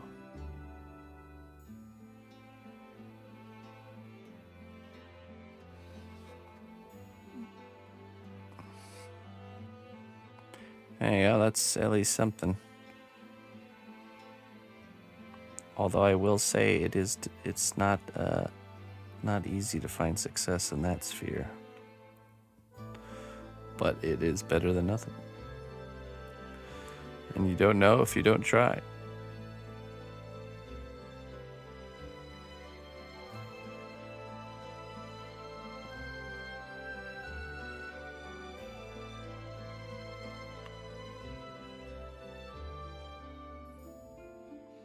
She's good. She turned 5 years old, and she's quick wit, quick mind, living and learning and growing.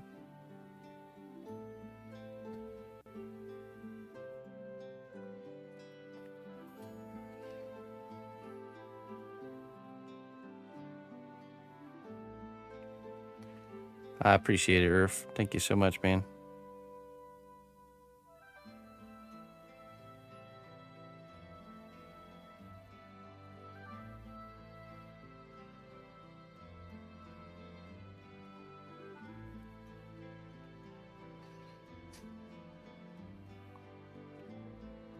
Oh yeah. Yeah, she's sculpting. She's sculpting and drawing and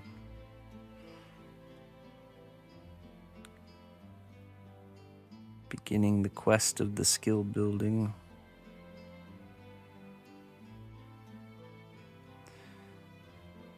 Kids are good at that. They're excited to learn. Ambitious little creatures.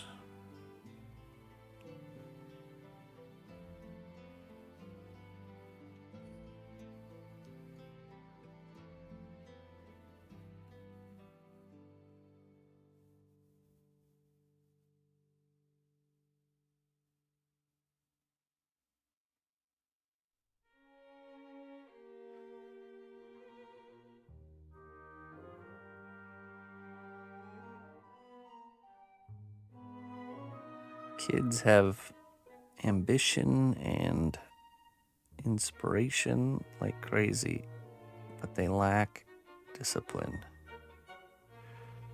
And as you get older, you kind of trade in ambition and inspiration for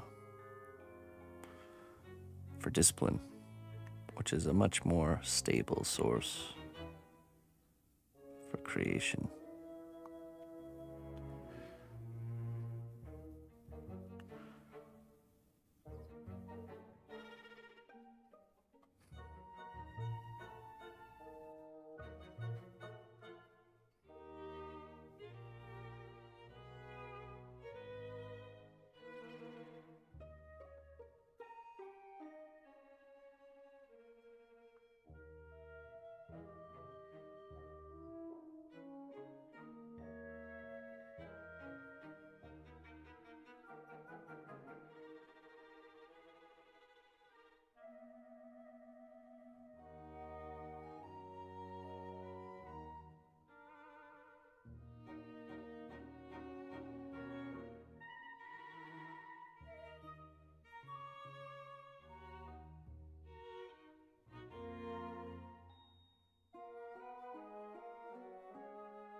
I'm slowly making new emotes for my Etsy shop, but not yet got my ADHD medicine to actually focus on finishing putting them up.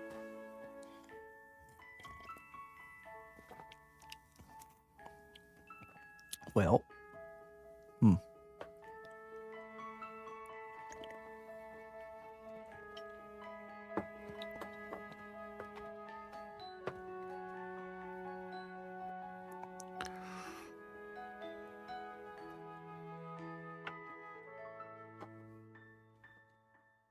just do it. In the wise words of Shia LaBeouf.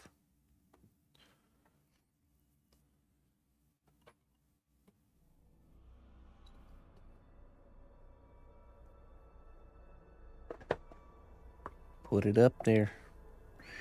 Make it happen. It won't do itself.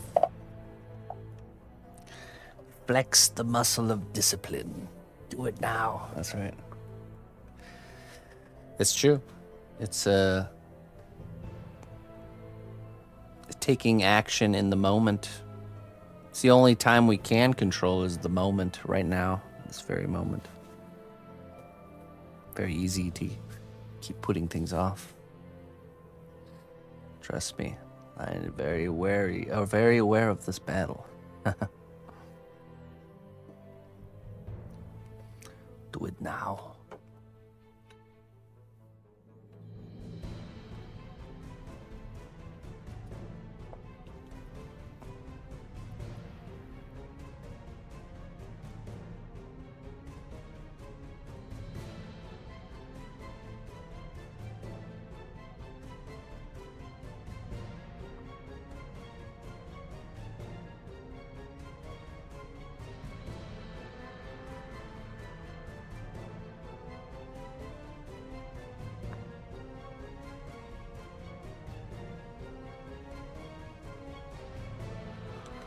Which one was that? Flesh wash, maybe?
Gotta get a cup of coffee first. All right, but after the coffee.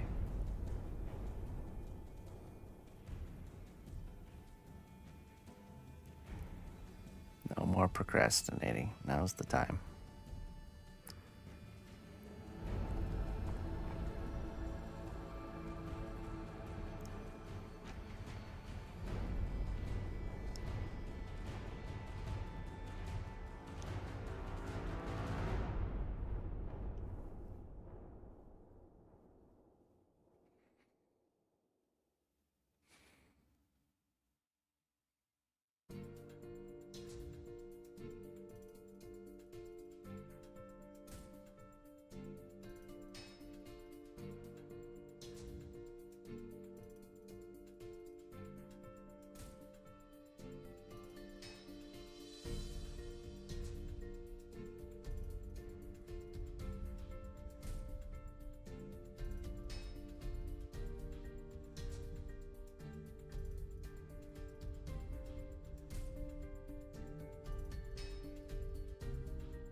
Dry over there.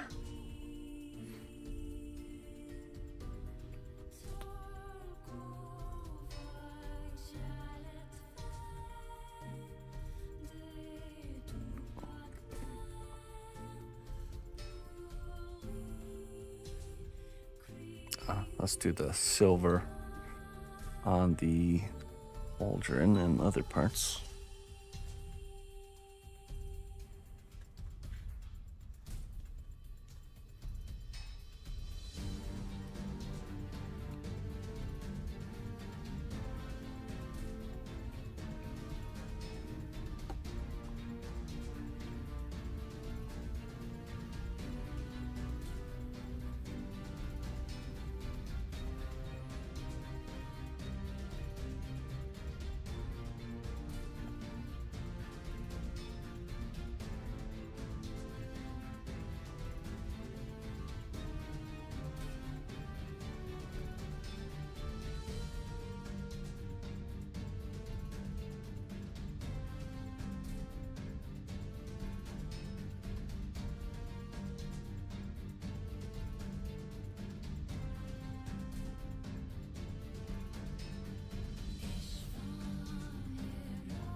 Hey, Mary. Thank you. Thank you.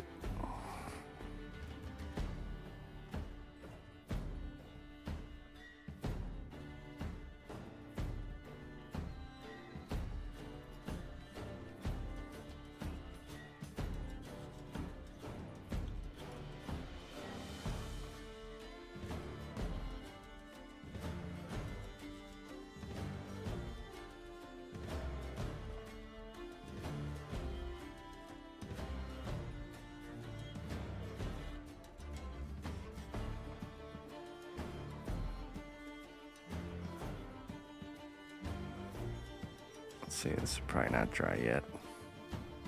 Not quite.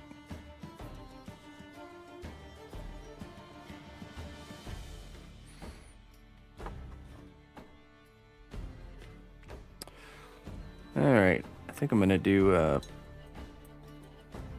some rust, especially on the pauldron. Rusty effects.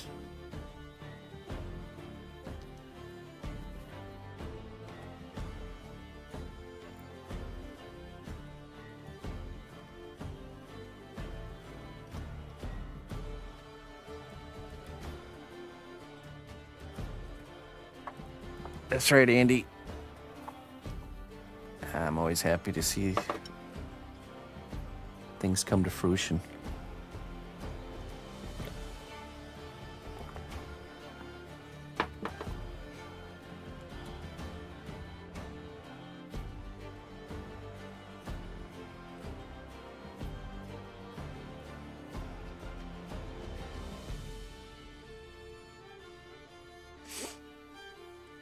Okay, let's get some rust.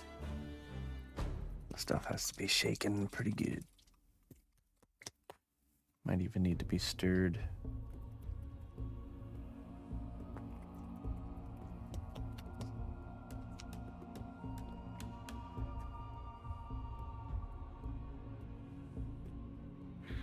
Let me grab a little stick.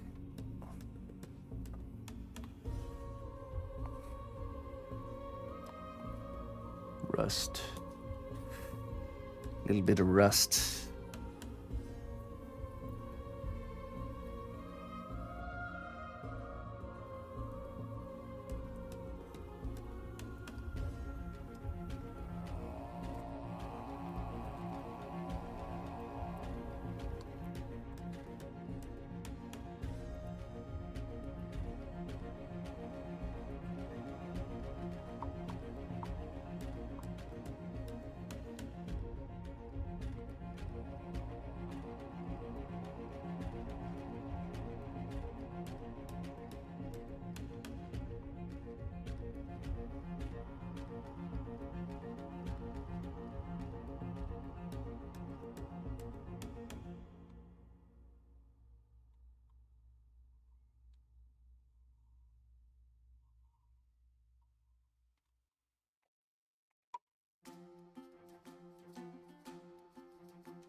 Let's see, this brush, maybe, yeah.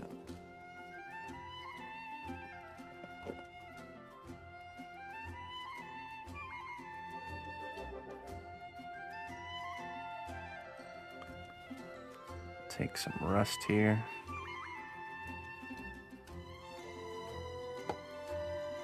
Let's water it down just a smidge.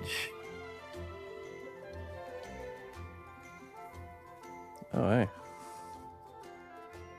Well, nice of you to join us there, Mr. Shieldbug. Oh.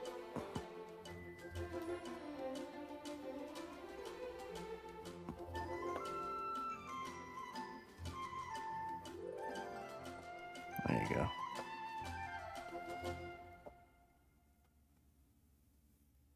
You fit right in.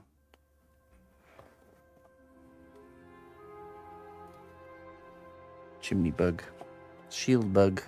Or stink bug.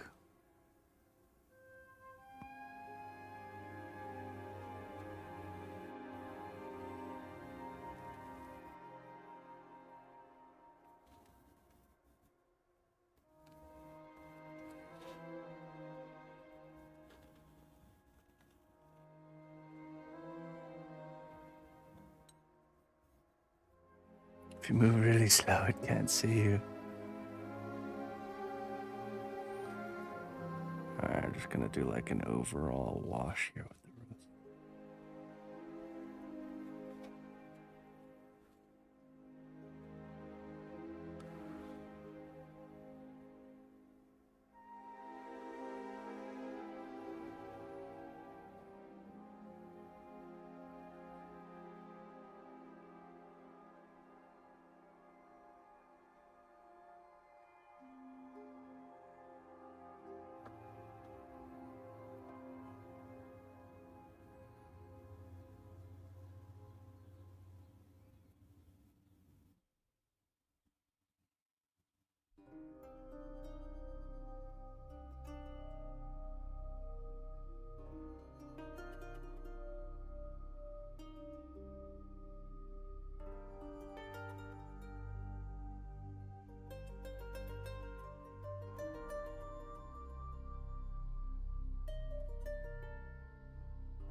Gives it that subtle rusting, kind of like a cast iron pan.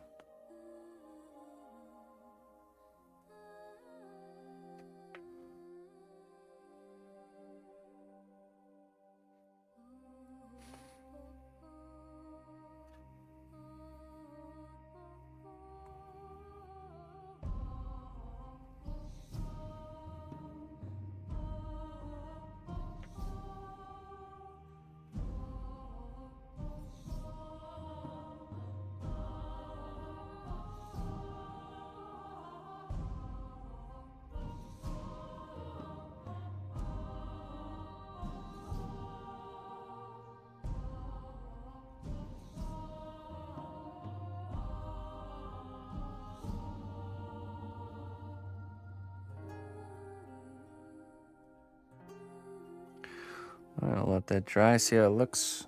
If it's good, we'll apply it to the axe. I think that will be a winner.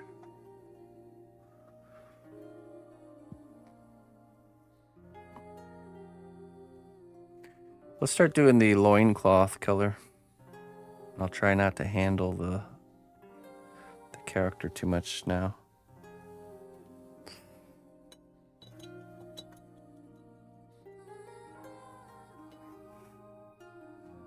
He's just sitting here watching me. Look at that.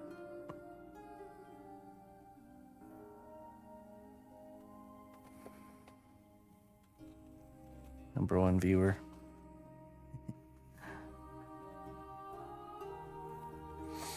Okay, I think I'm gonna do this this dark soft blue here to start. New viewer. And then we'll kind of go up to, where's it at? Maybe this ashen blue as a highlight.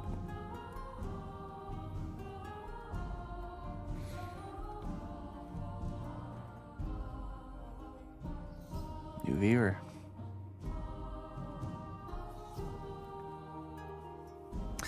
Here we go. New plan. We somehow weasel our way into Congress to appeal to bugs' rights, so that way a bug can be counted as a viewer on online platforms. And then we start an insect farm and we sell views totally legally in the form of insects. Perfect. Let's make it happen. 100 million views. Wow.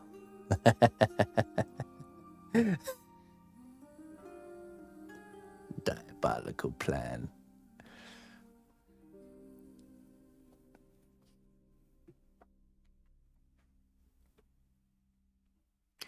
Shield bugs are my preferential bug viewer.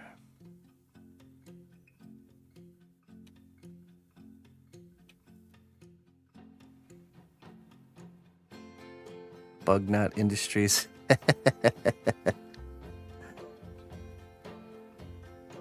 Legitimate insect viewers.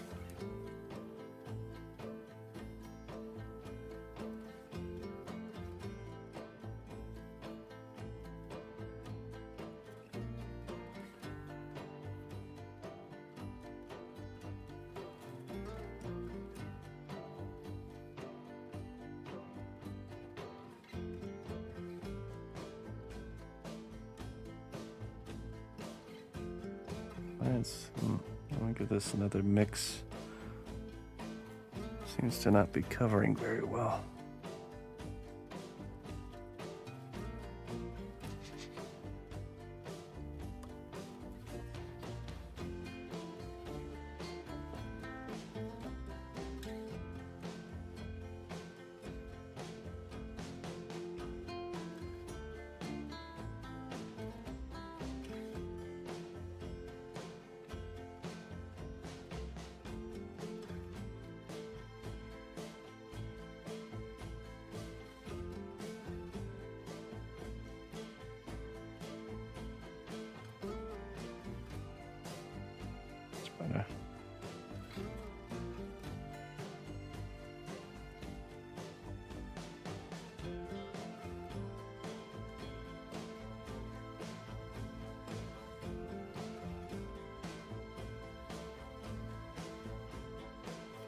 That's right.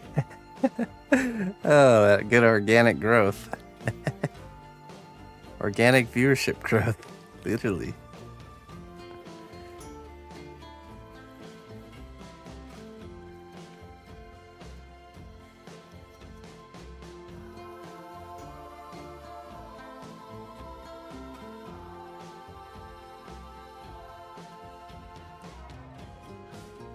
And with our new advanced AI technologies, we figured out a way to translate the chirping noises of an insect into actual chat. So you can chat with your insect viewers.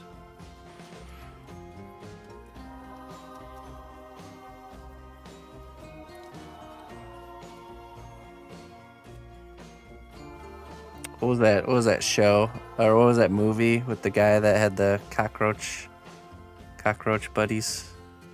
Like something Joe, wouldn't it?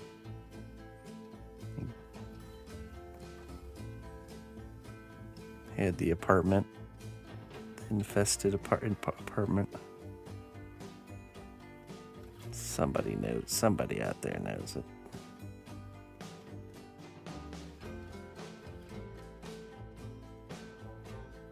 Joe's apartment? I don't know. Can't remember. It's an oldie but a goodie.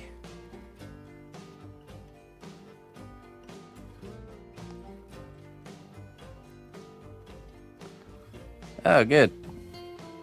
There we go. One step at a time. You'll be walking through that door.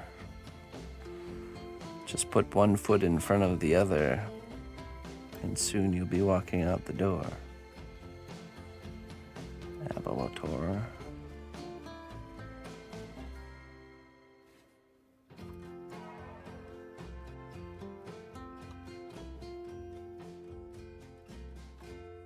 Is it called Joe's apartment? Really?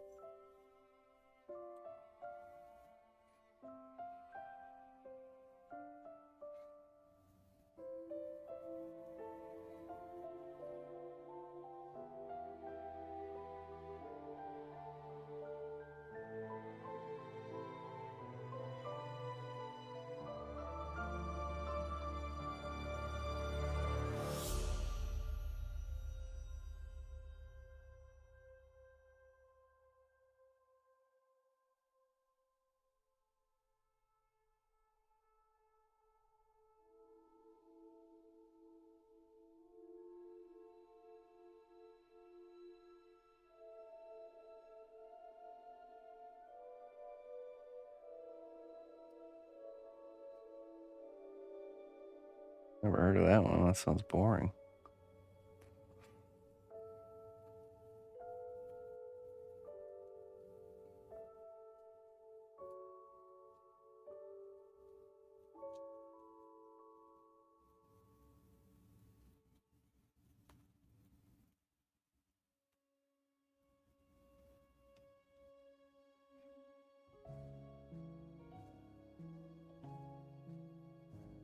Oh, nice. Doing repaints on like big box produced stuff can be really cool.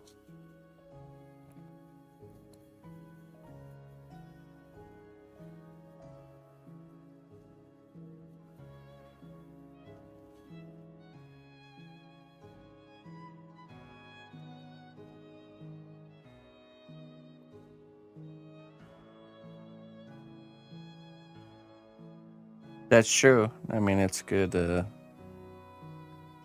a wise, very wise movie title selection. Like, we need people to recall our movie just by remembering a few general key points.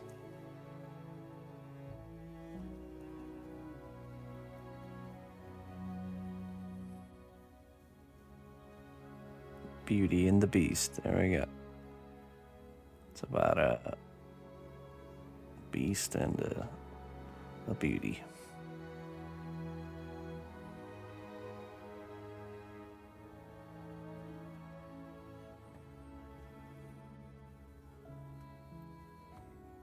That's not a bad idea.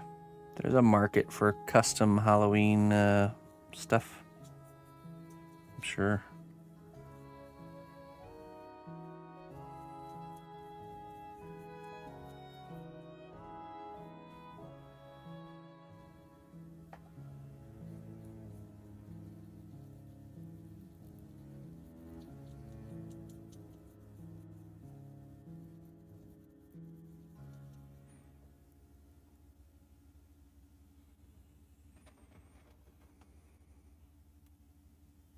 Aliens attack on Independence Day.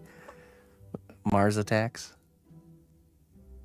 What's that movie about those aliens from Mars attacking? Mars attacks.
Dumbledore dies in that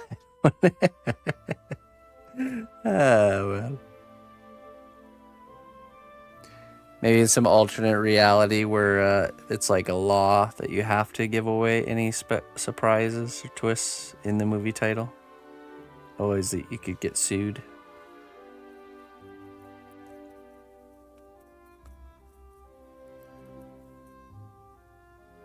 People can't handle surprises.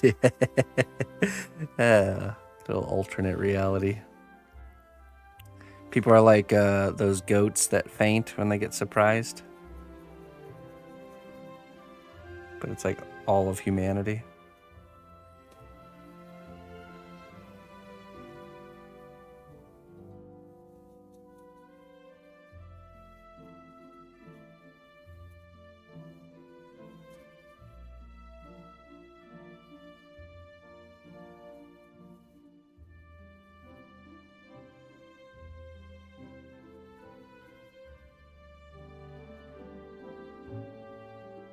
Hindsight, I should have started with the underside first. Oops. All right. Oh, that rust is really turning out there. Looks good. Oop. Oop.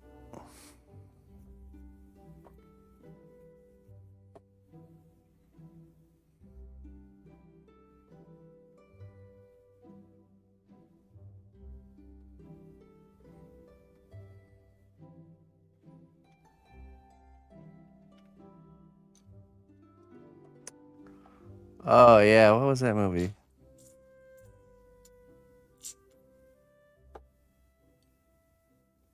The Invention of Life. I love those alternate reality scenario movies.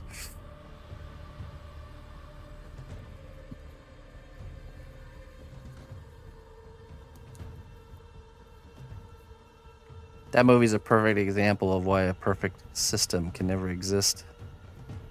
There's just one person that's imperfect.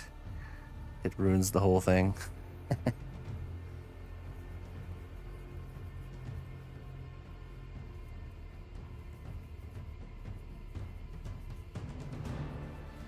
All it takes is one. Just one. It all falls apart.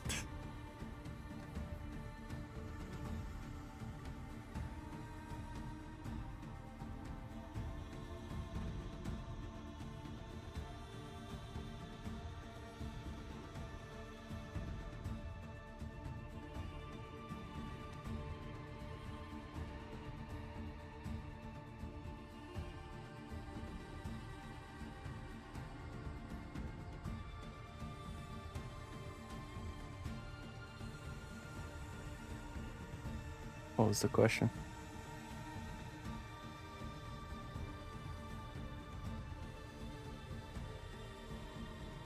Yeah, you can post it in you post it in Discord.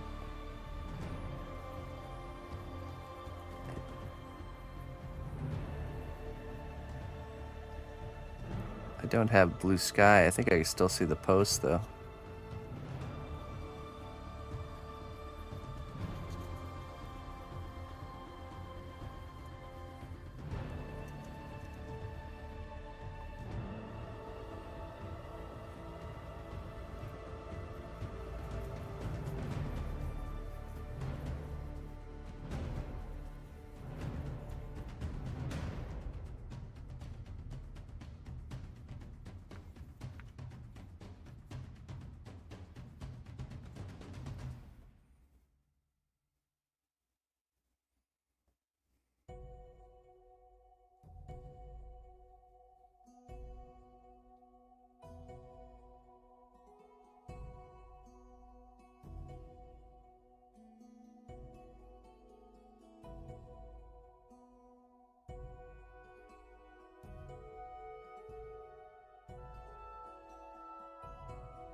All right, let's take a look.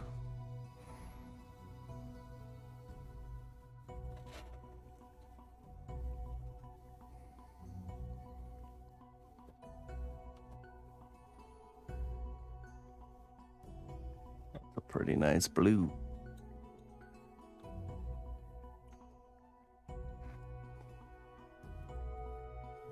Let's see here.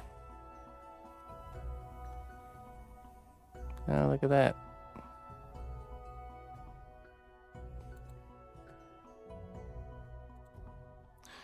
It'd be cool to see a before and an after as well.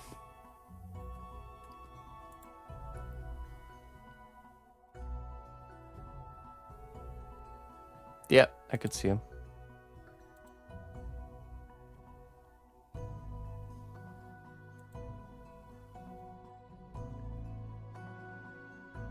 Excellent.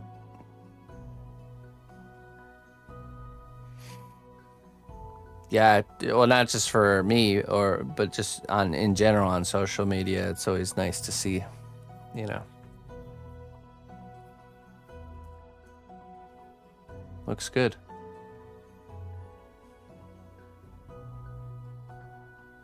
I'd go a little bit more on the pink. It could just be the camera, though. It looks better there. I mean, the reddish pink does work, but from this angle, it reads a little bit more on the red side.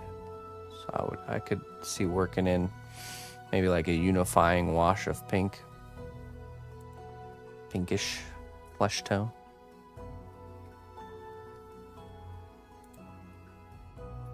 Great job. Nice work.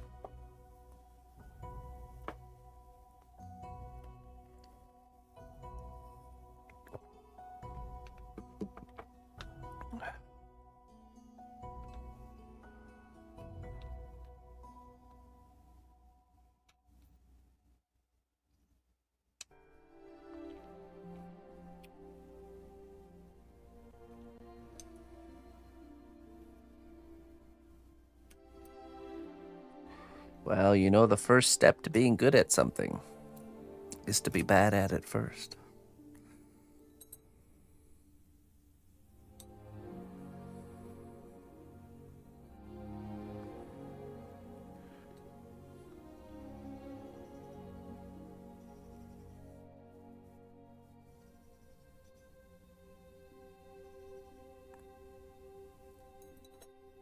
No, you.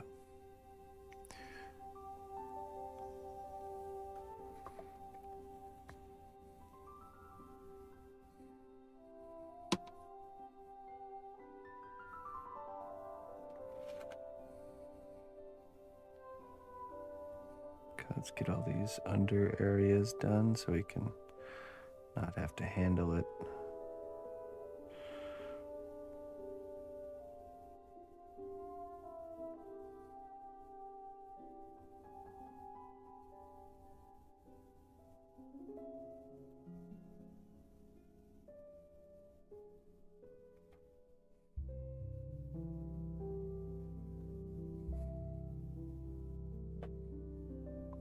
Don't you direct at me.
Listen closely, traveler, to what I say.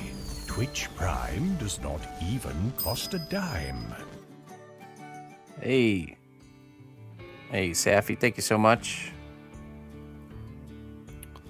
Thank you for the 28 months. I appreciate that. Thanks for sticking with me. How you doing, Safi? How is things going?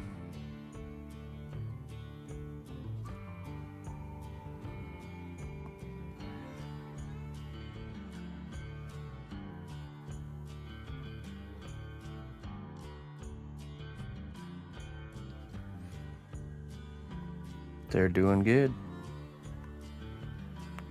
No complaints over here.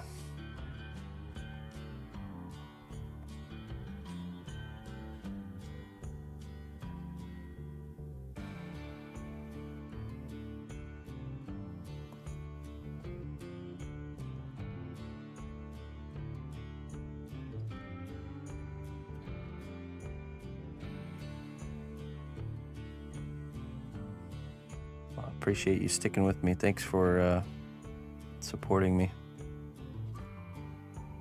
Supporting my work. It's much appreciated and much needed, so thank you.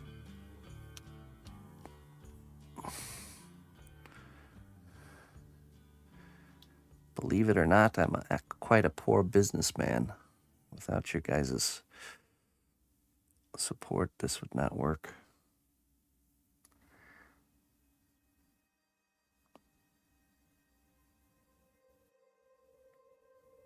Thanks for supporting my poor business choices. I much prefer to focus on the art, not the business side of things, although I am trying to get better at it.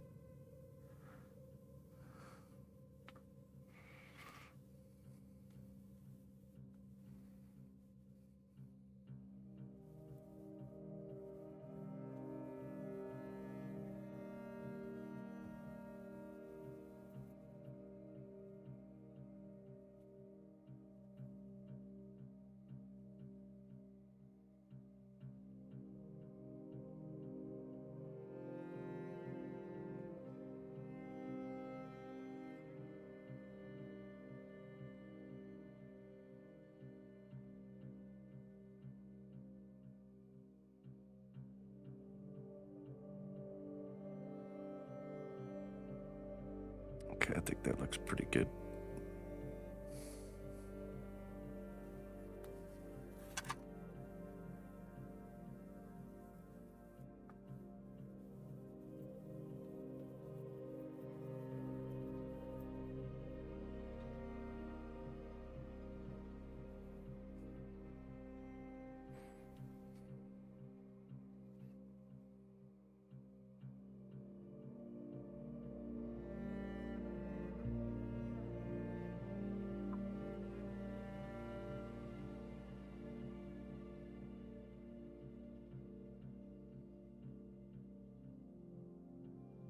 Oh, great. What I would recommend when you finish the rat to post it alongside the before shot. So people can see kind of where it came from.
Yeah, it's good. Where'd you get like an Italian, like official pasta machine? Definitely a big difference.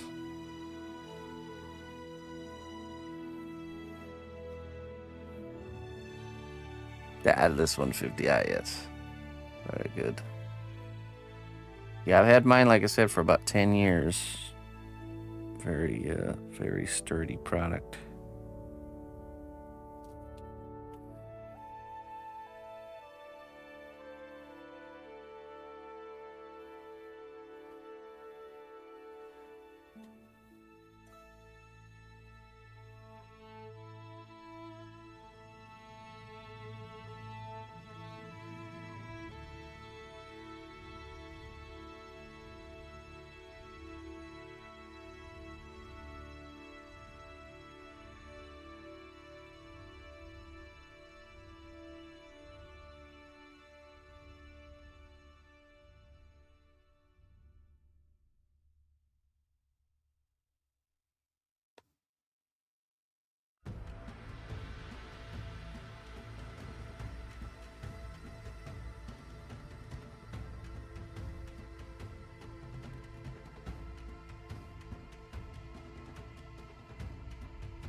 I think we got it all blued out.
All right, very nice.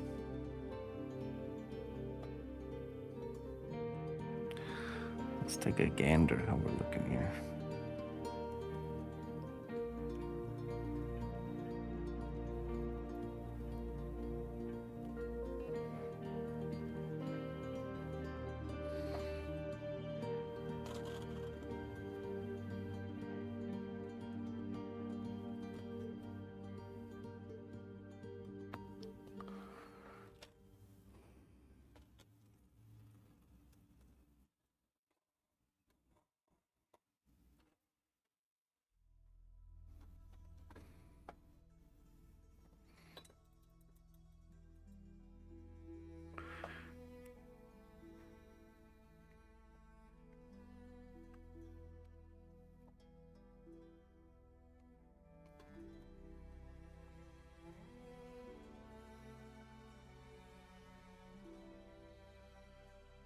Posing, yeah.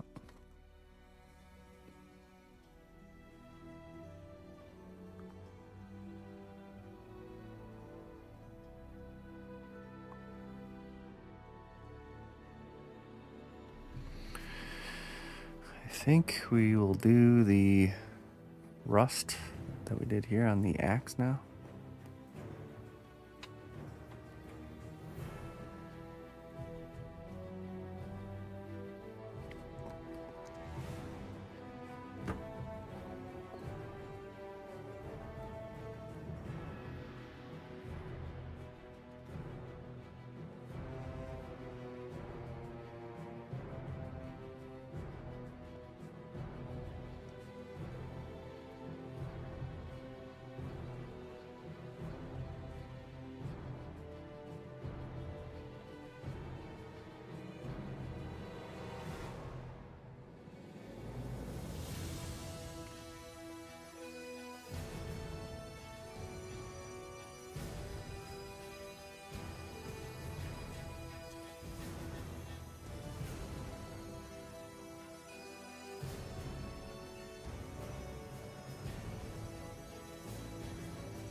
Castle Jam.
Really tied it together, didn't it?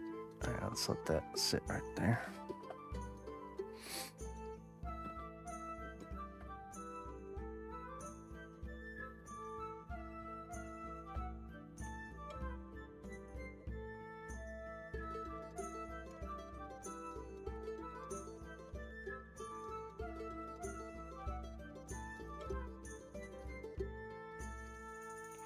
I'm tempted to get into the base.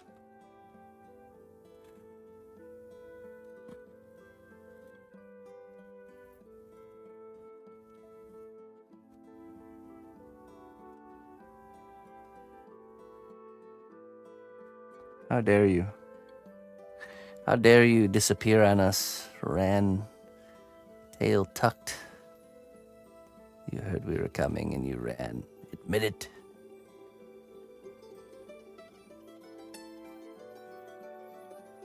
Oh, or black mold. Okay. That works. Acceptable, pardonable reason. Hey, no worries, my friend. No worries. Lost voice due to dealing with black mold in my house. And I just ended stream due to the voice issues when you rated. Yeah, that's rough. Hope the black mold situation gets better. This ain't no joke. It's around with mold. Do you have like water damage or something that caused it, or is it just something that's been lurking that you didn't know about for a while? Or hey, thank you. Yeah, I'm quite happy with it so far.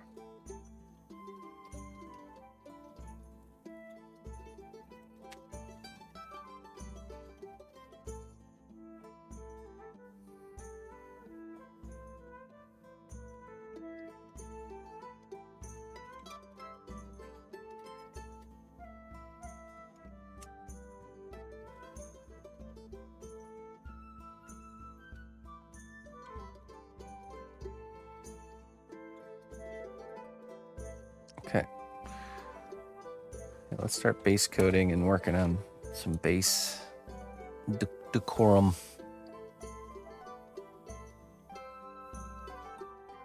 Let's remove a character.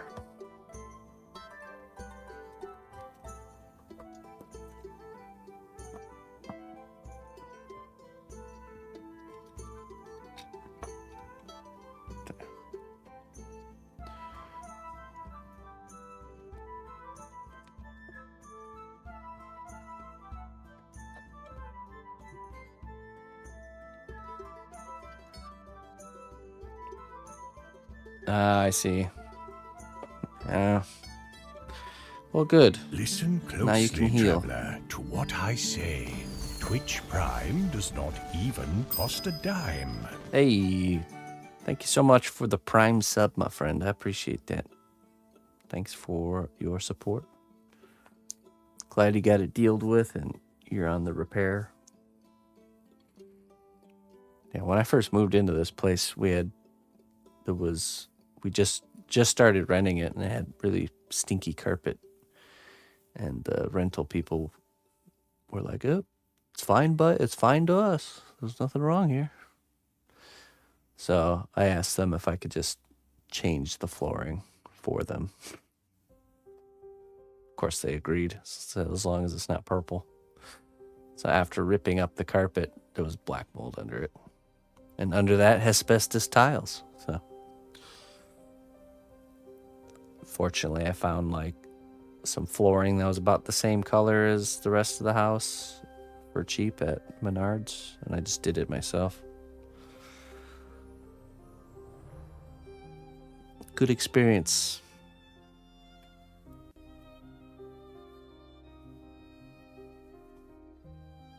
Puce.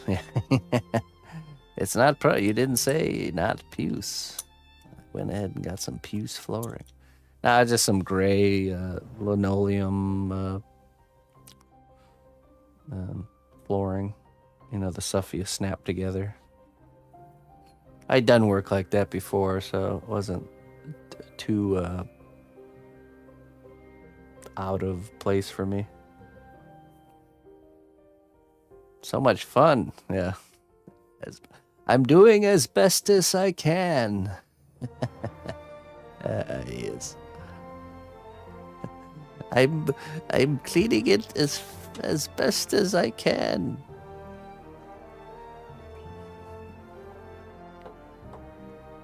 But yeah, it was a good decision. We're here, what, 4 or 5, 6 years later, still enjoying the work of that flooring removal. But yeah, that was at the very beginning of my stay here.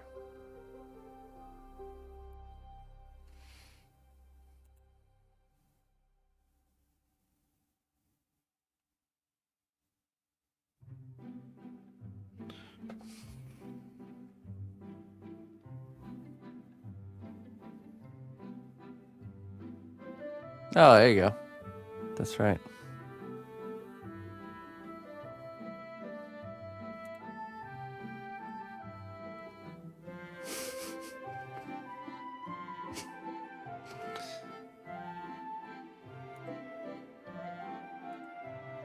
Yeah, you gotta take advantage of those times, you know, instead of getting upset about it. Use it as an excuse to get all the other stuff done.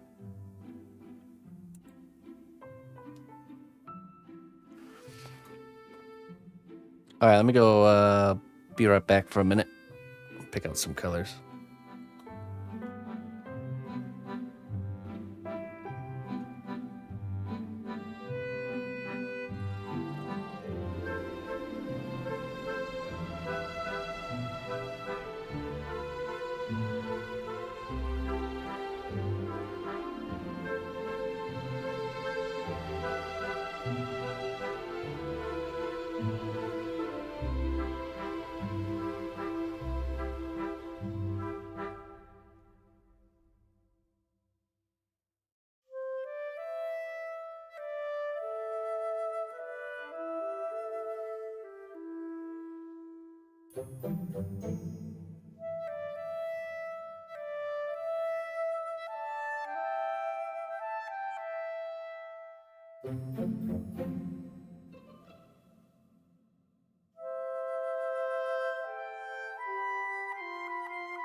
All right. Oh, one more color.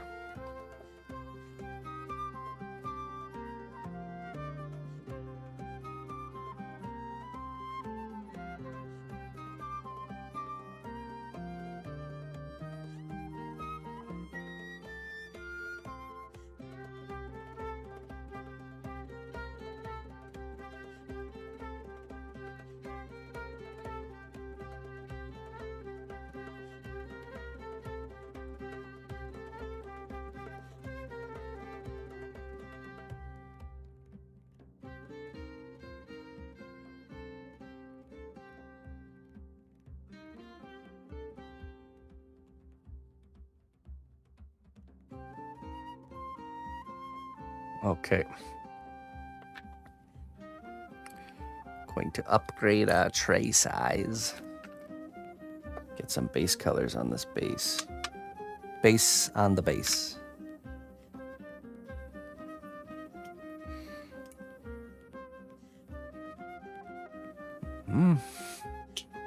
Fluorescent orange. Oh.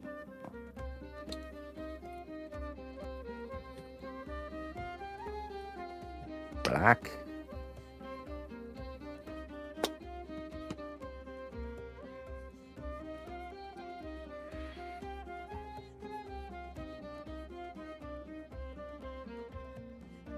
Makes.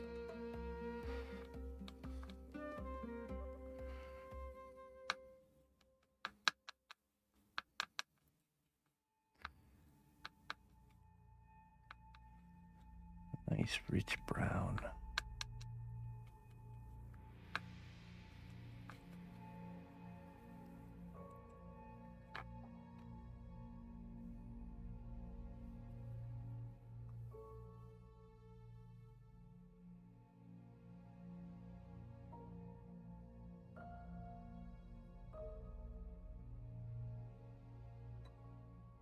Splashes of water.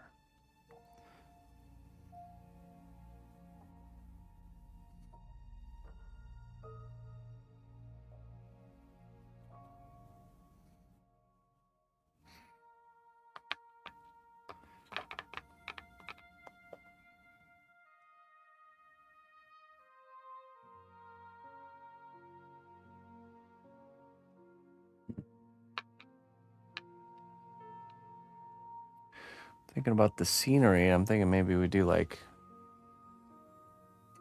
maybe even like almost like a red clay. Orange, this orangey brown I think could look really good with the blue. Oh, let's see here. It's like the hills of Tennessee.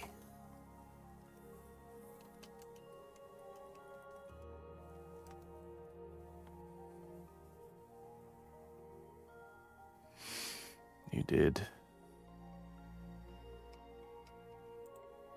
Let's see.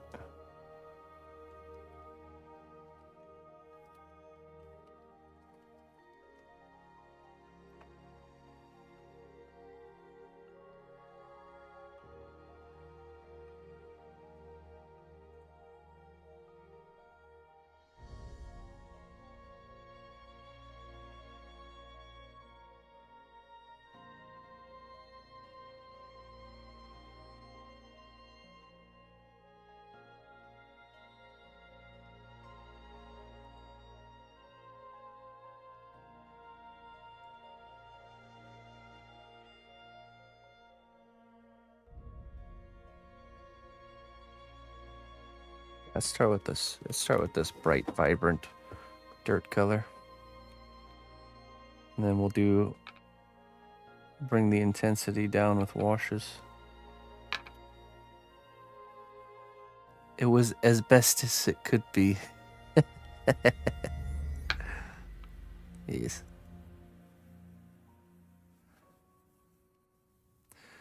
Thin it out a little bit more, just a smidge more.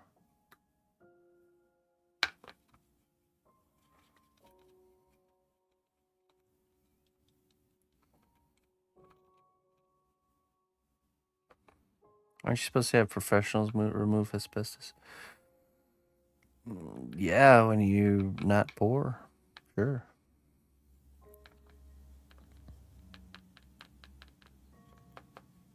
Can have professionals do everything.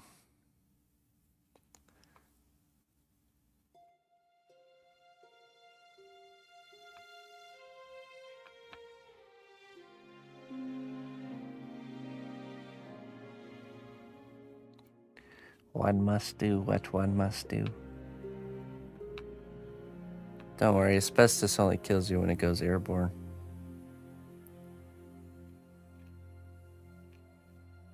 Right?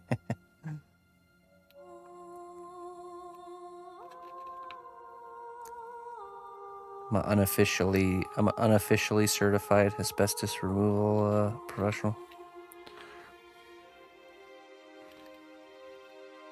I'm also unofficially OSHA certified. Now that one's actually true because my dad needed help with the computer side of doing like a 30-hour OSHA course. And so, of course, I had to sit there right next to him the entire time. So I'm unofficially OSHA certified. I was there. I took the lessons and watched the test, but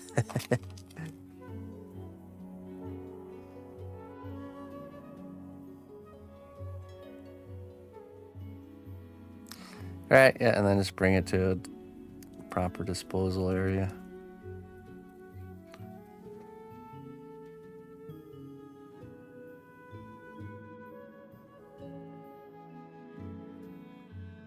Oh, really?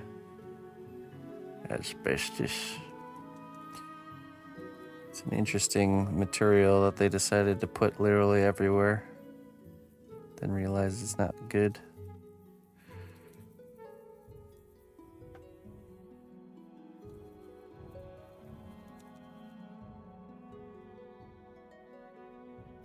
Was he around it often?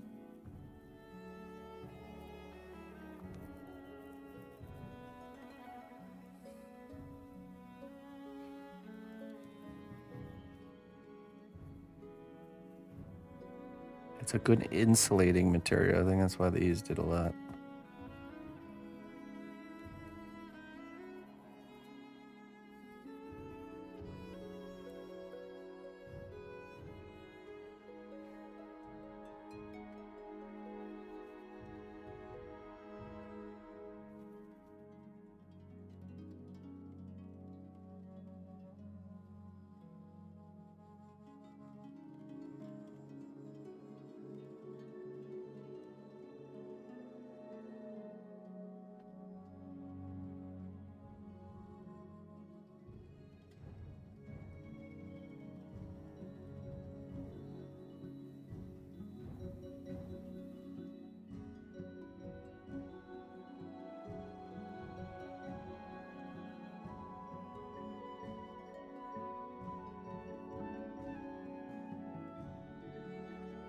That's crazy.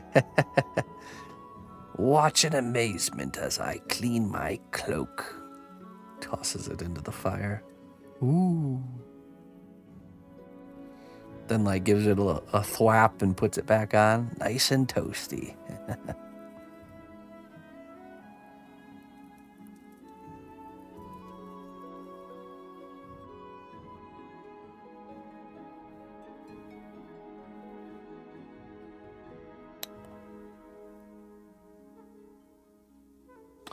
Ah, I see. Yeah, so he's around it all the time. That's when it comes. A lot of that stuff, we're all exposed to things that aren't good for us on small levels. But when it becomes something that's your profession, that's when it becomes a big issue. Because then you're around it, 8 hours a day, 5-6 days a week. That's when we start running into problems.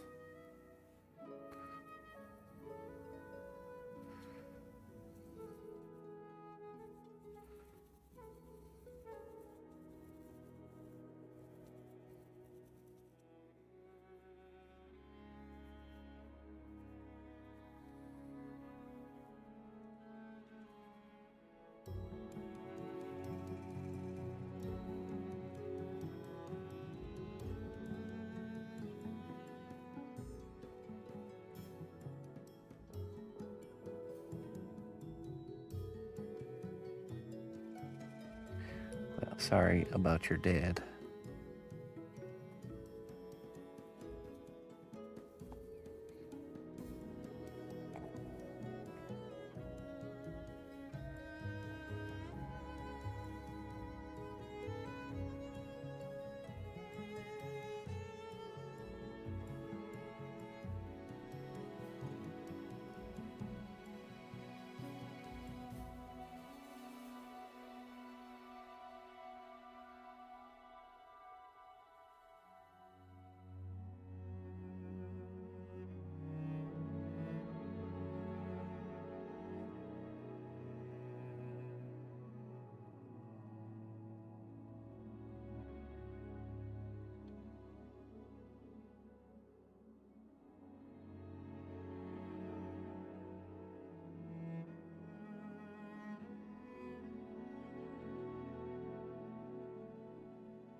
I don't always breathe in harmful substance, but when I do, it's underpaid.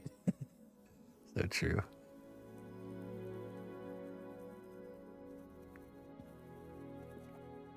Oh yeah, I did my fair share of crawling around in attic spaces and stuff like that.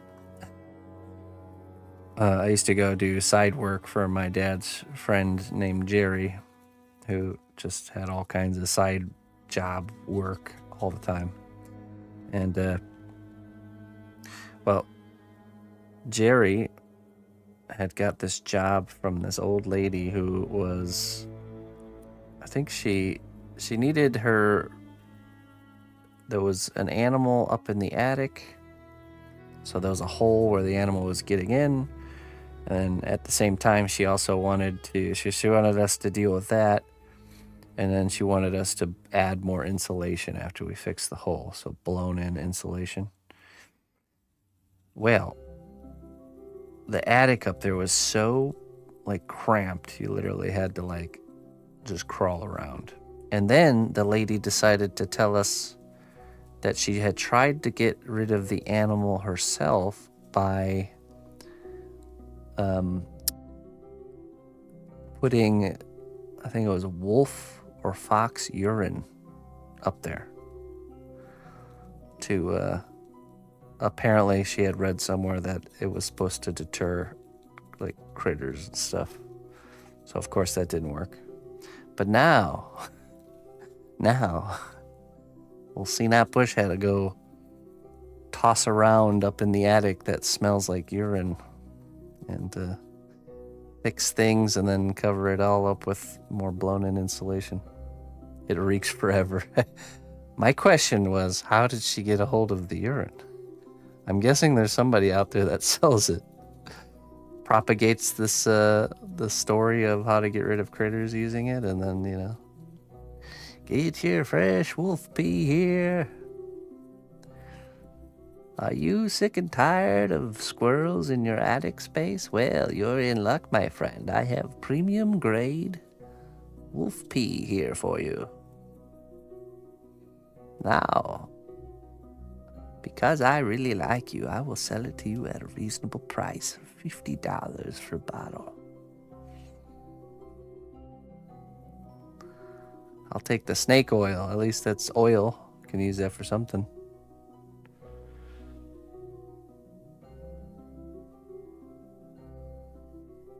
Yeah, I'm sure it works, but in this case it didn't.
Had a lot of really random, crazy stories happen on that, working for Jerry, doing those jobs. Another one was there was this extremely wealthy fellow that had this, like $1 billion house, and he had all this concrete for his like pool and his driveway and like a lot of stonework in the landscaping that was all kind of getting covered in like a black kind of oxidation or something. And he had hired Jerry Jerry did all kinds of work for this guy, but he had hired Jerry to power wash all the stone and all the driveway stuff. So of course that was my job for like 2 weeks straight, just power washing. I'm talking full 8-hour days. That's how much stone stuff there was. But I was working there for, I would show up, and just do my job, and it was satisfying work. Yeah, I really enjoyed it. But I had a couple interactions with the guy, and he would pay for lunch and stuff, and it was always so weird because he'd just give me like $100 bill to go buy lunch, and he wouldn't want any change. This is the kind of perspective of money this fella had.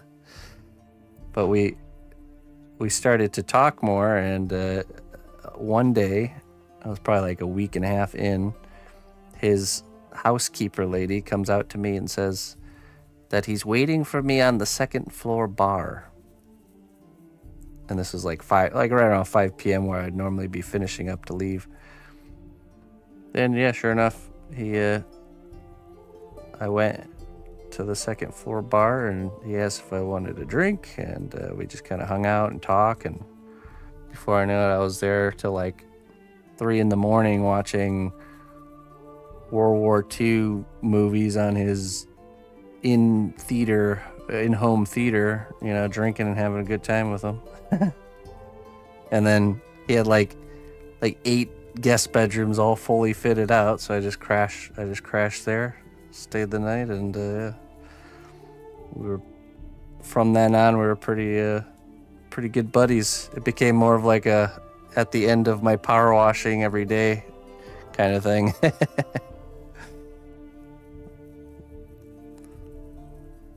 It's crazy. It's just interesting to see inside of some other people's lifestyles, that's for sure.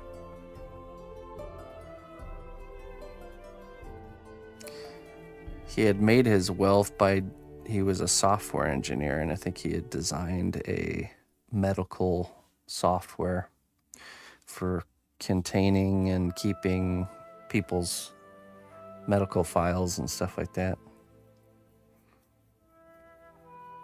And he sold that technology or that program or whatever, and made quite a fortune.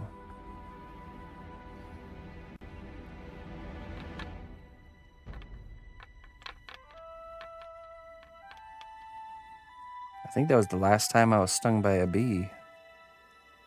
One of the areas where the concrete was, there was like a bee's nest or wasp nest, so I went to fight them and took some damage, but I ended up winning in the end.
Okay.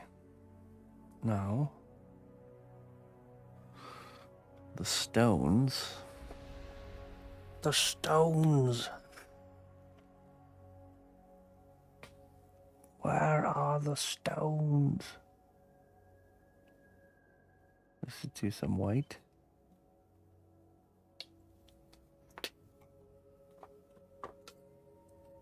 And black. The residual color left here.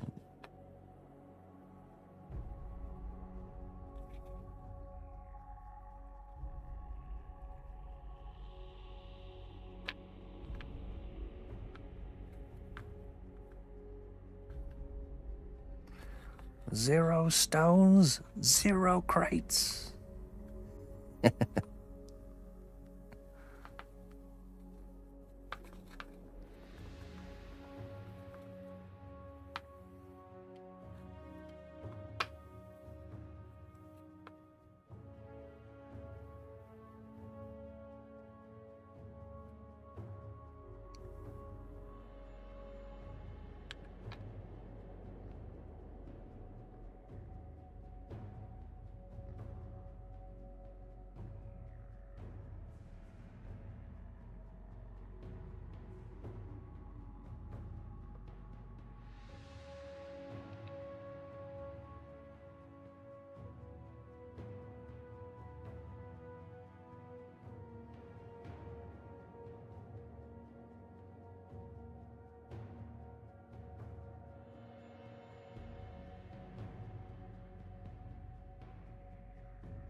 Oops.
All right, there we go. Base coated. Still lots to do, but reddish colored earth, a little bit more of like a limestoney type of rock.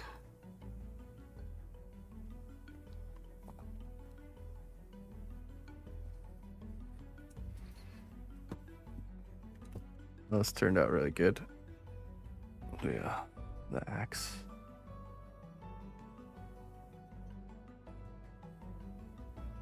The rust. Some subtle rusting.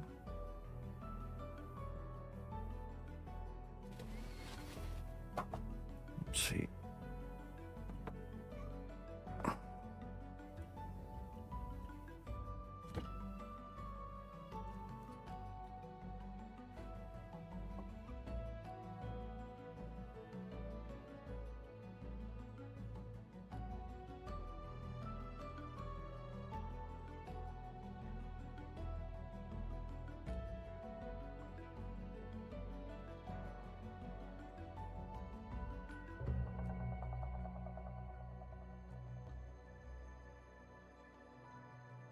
Yeah, those colors go good together.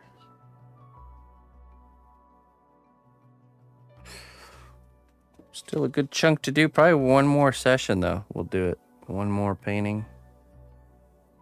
And this will be finished.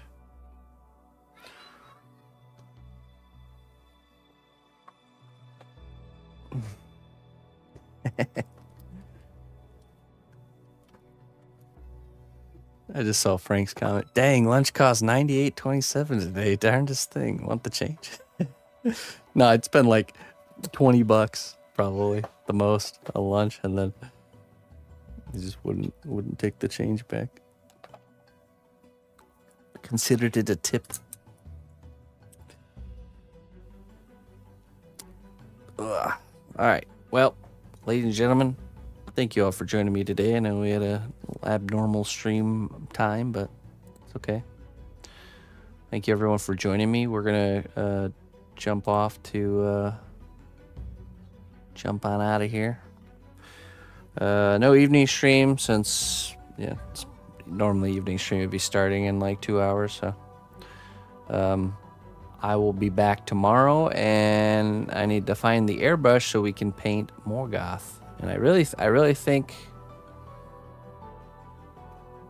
this probably by next week will be probably the last week for both of those pieces, and we'll be starting new stuff on these days. So look forward to a new Thursday and Friday piece starting. I think Thursday is going to be the character from Overlord. We already had sketched out. We'll be starting that, so we'll be able to jump right into less goth, more goth, more goth and less goth. No, nope, only more goth around here. But yeah, so Thursday's new piece will be the Overlord character from the game Overlord, with a couple of his little gremlins. That's gonna be fun. And then Friday is gonna be a wall hanging dragon piece. That's a dragon kind of bursting out of some castle walls, but more of like the flat wall hanging piece, not like the big one like the Wednesday piece. So look forward to those starting. I'm not sure if we'll do a sketch for that one, because it's more of just like a head and maybe a claw. It's not like a bigger scaled piece. So, but anyways, let's find someone to raid. Thank you everybody for joining me. Thanks for the support, and I will see you all tomorrow.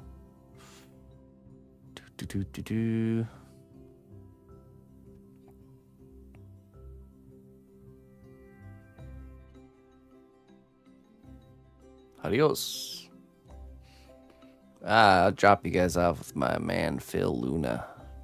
Phil is a wonderful musician that does original music and existing music, but he does looping, which I love.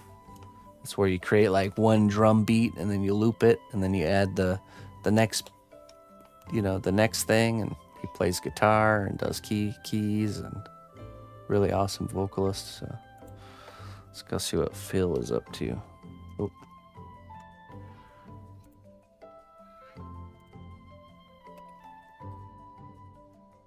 There we go. All right, we'll catch you guys later. Till next time. Bye-bye.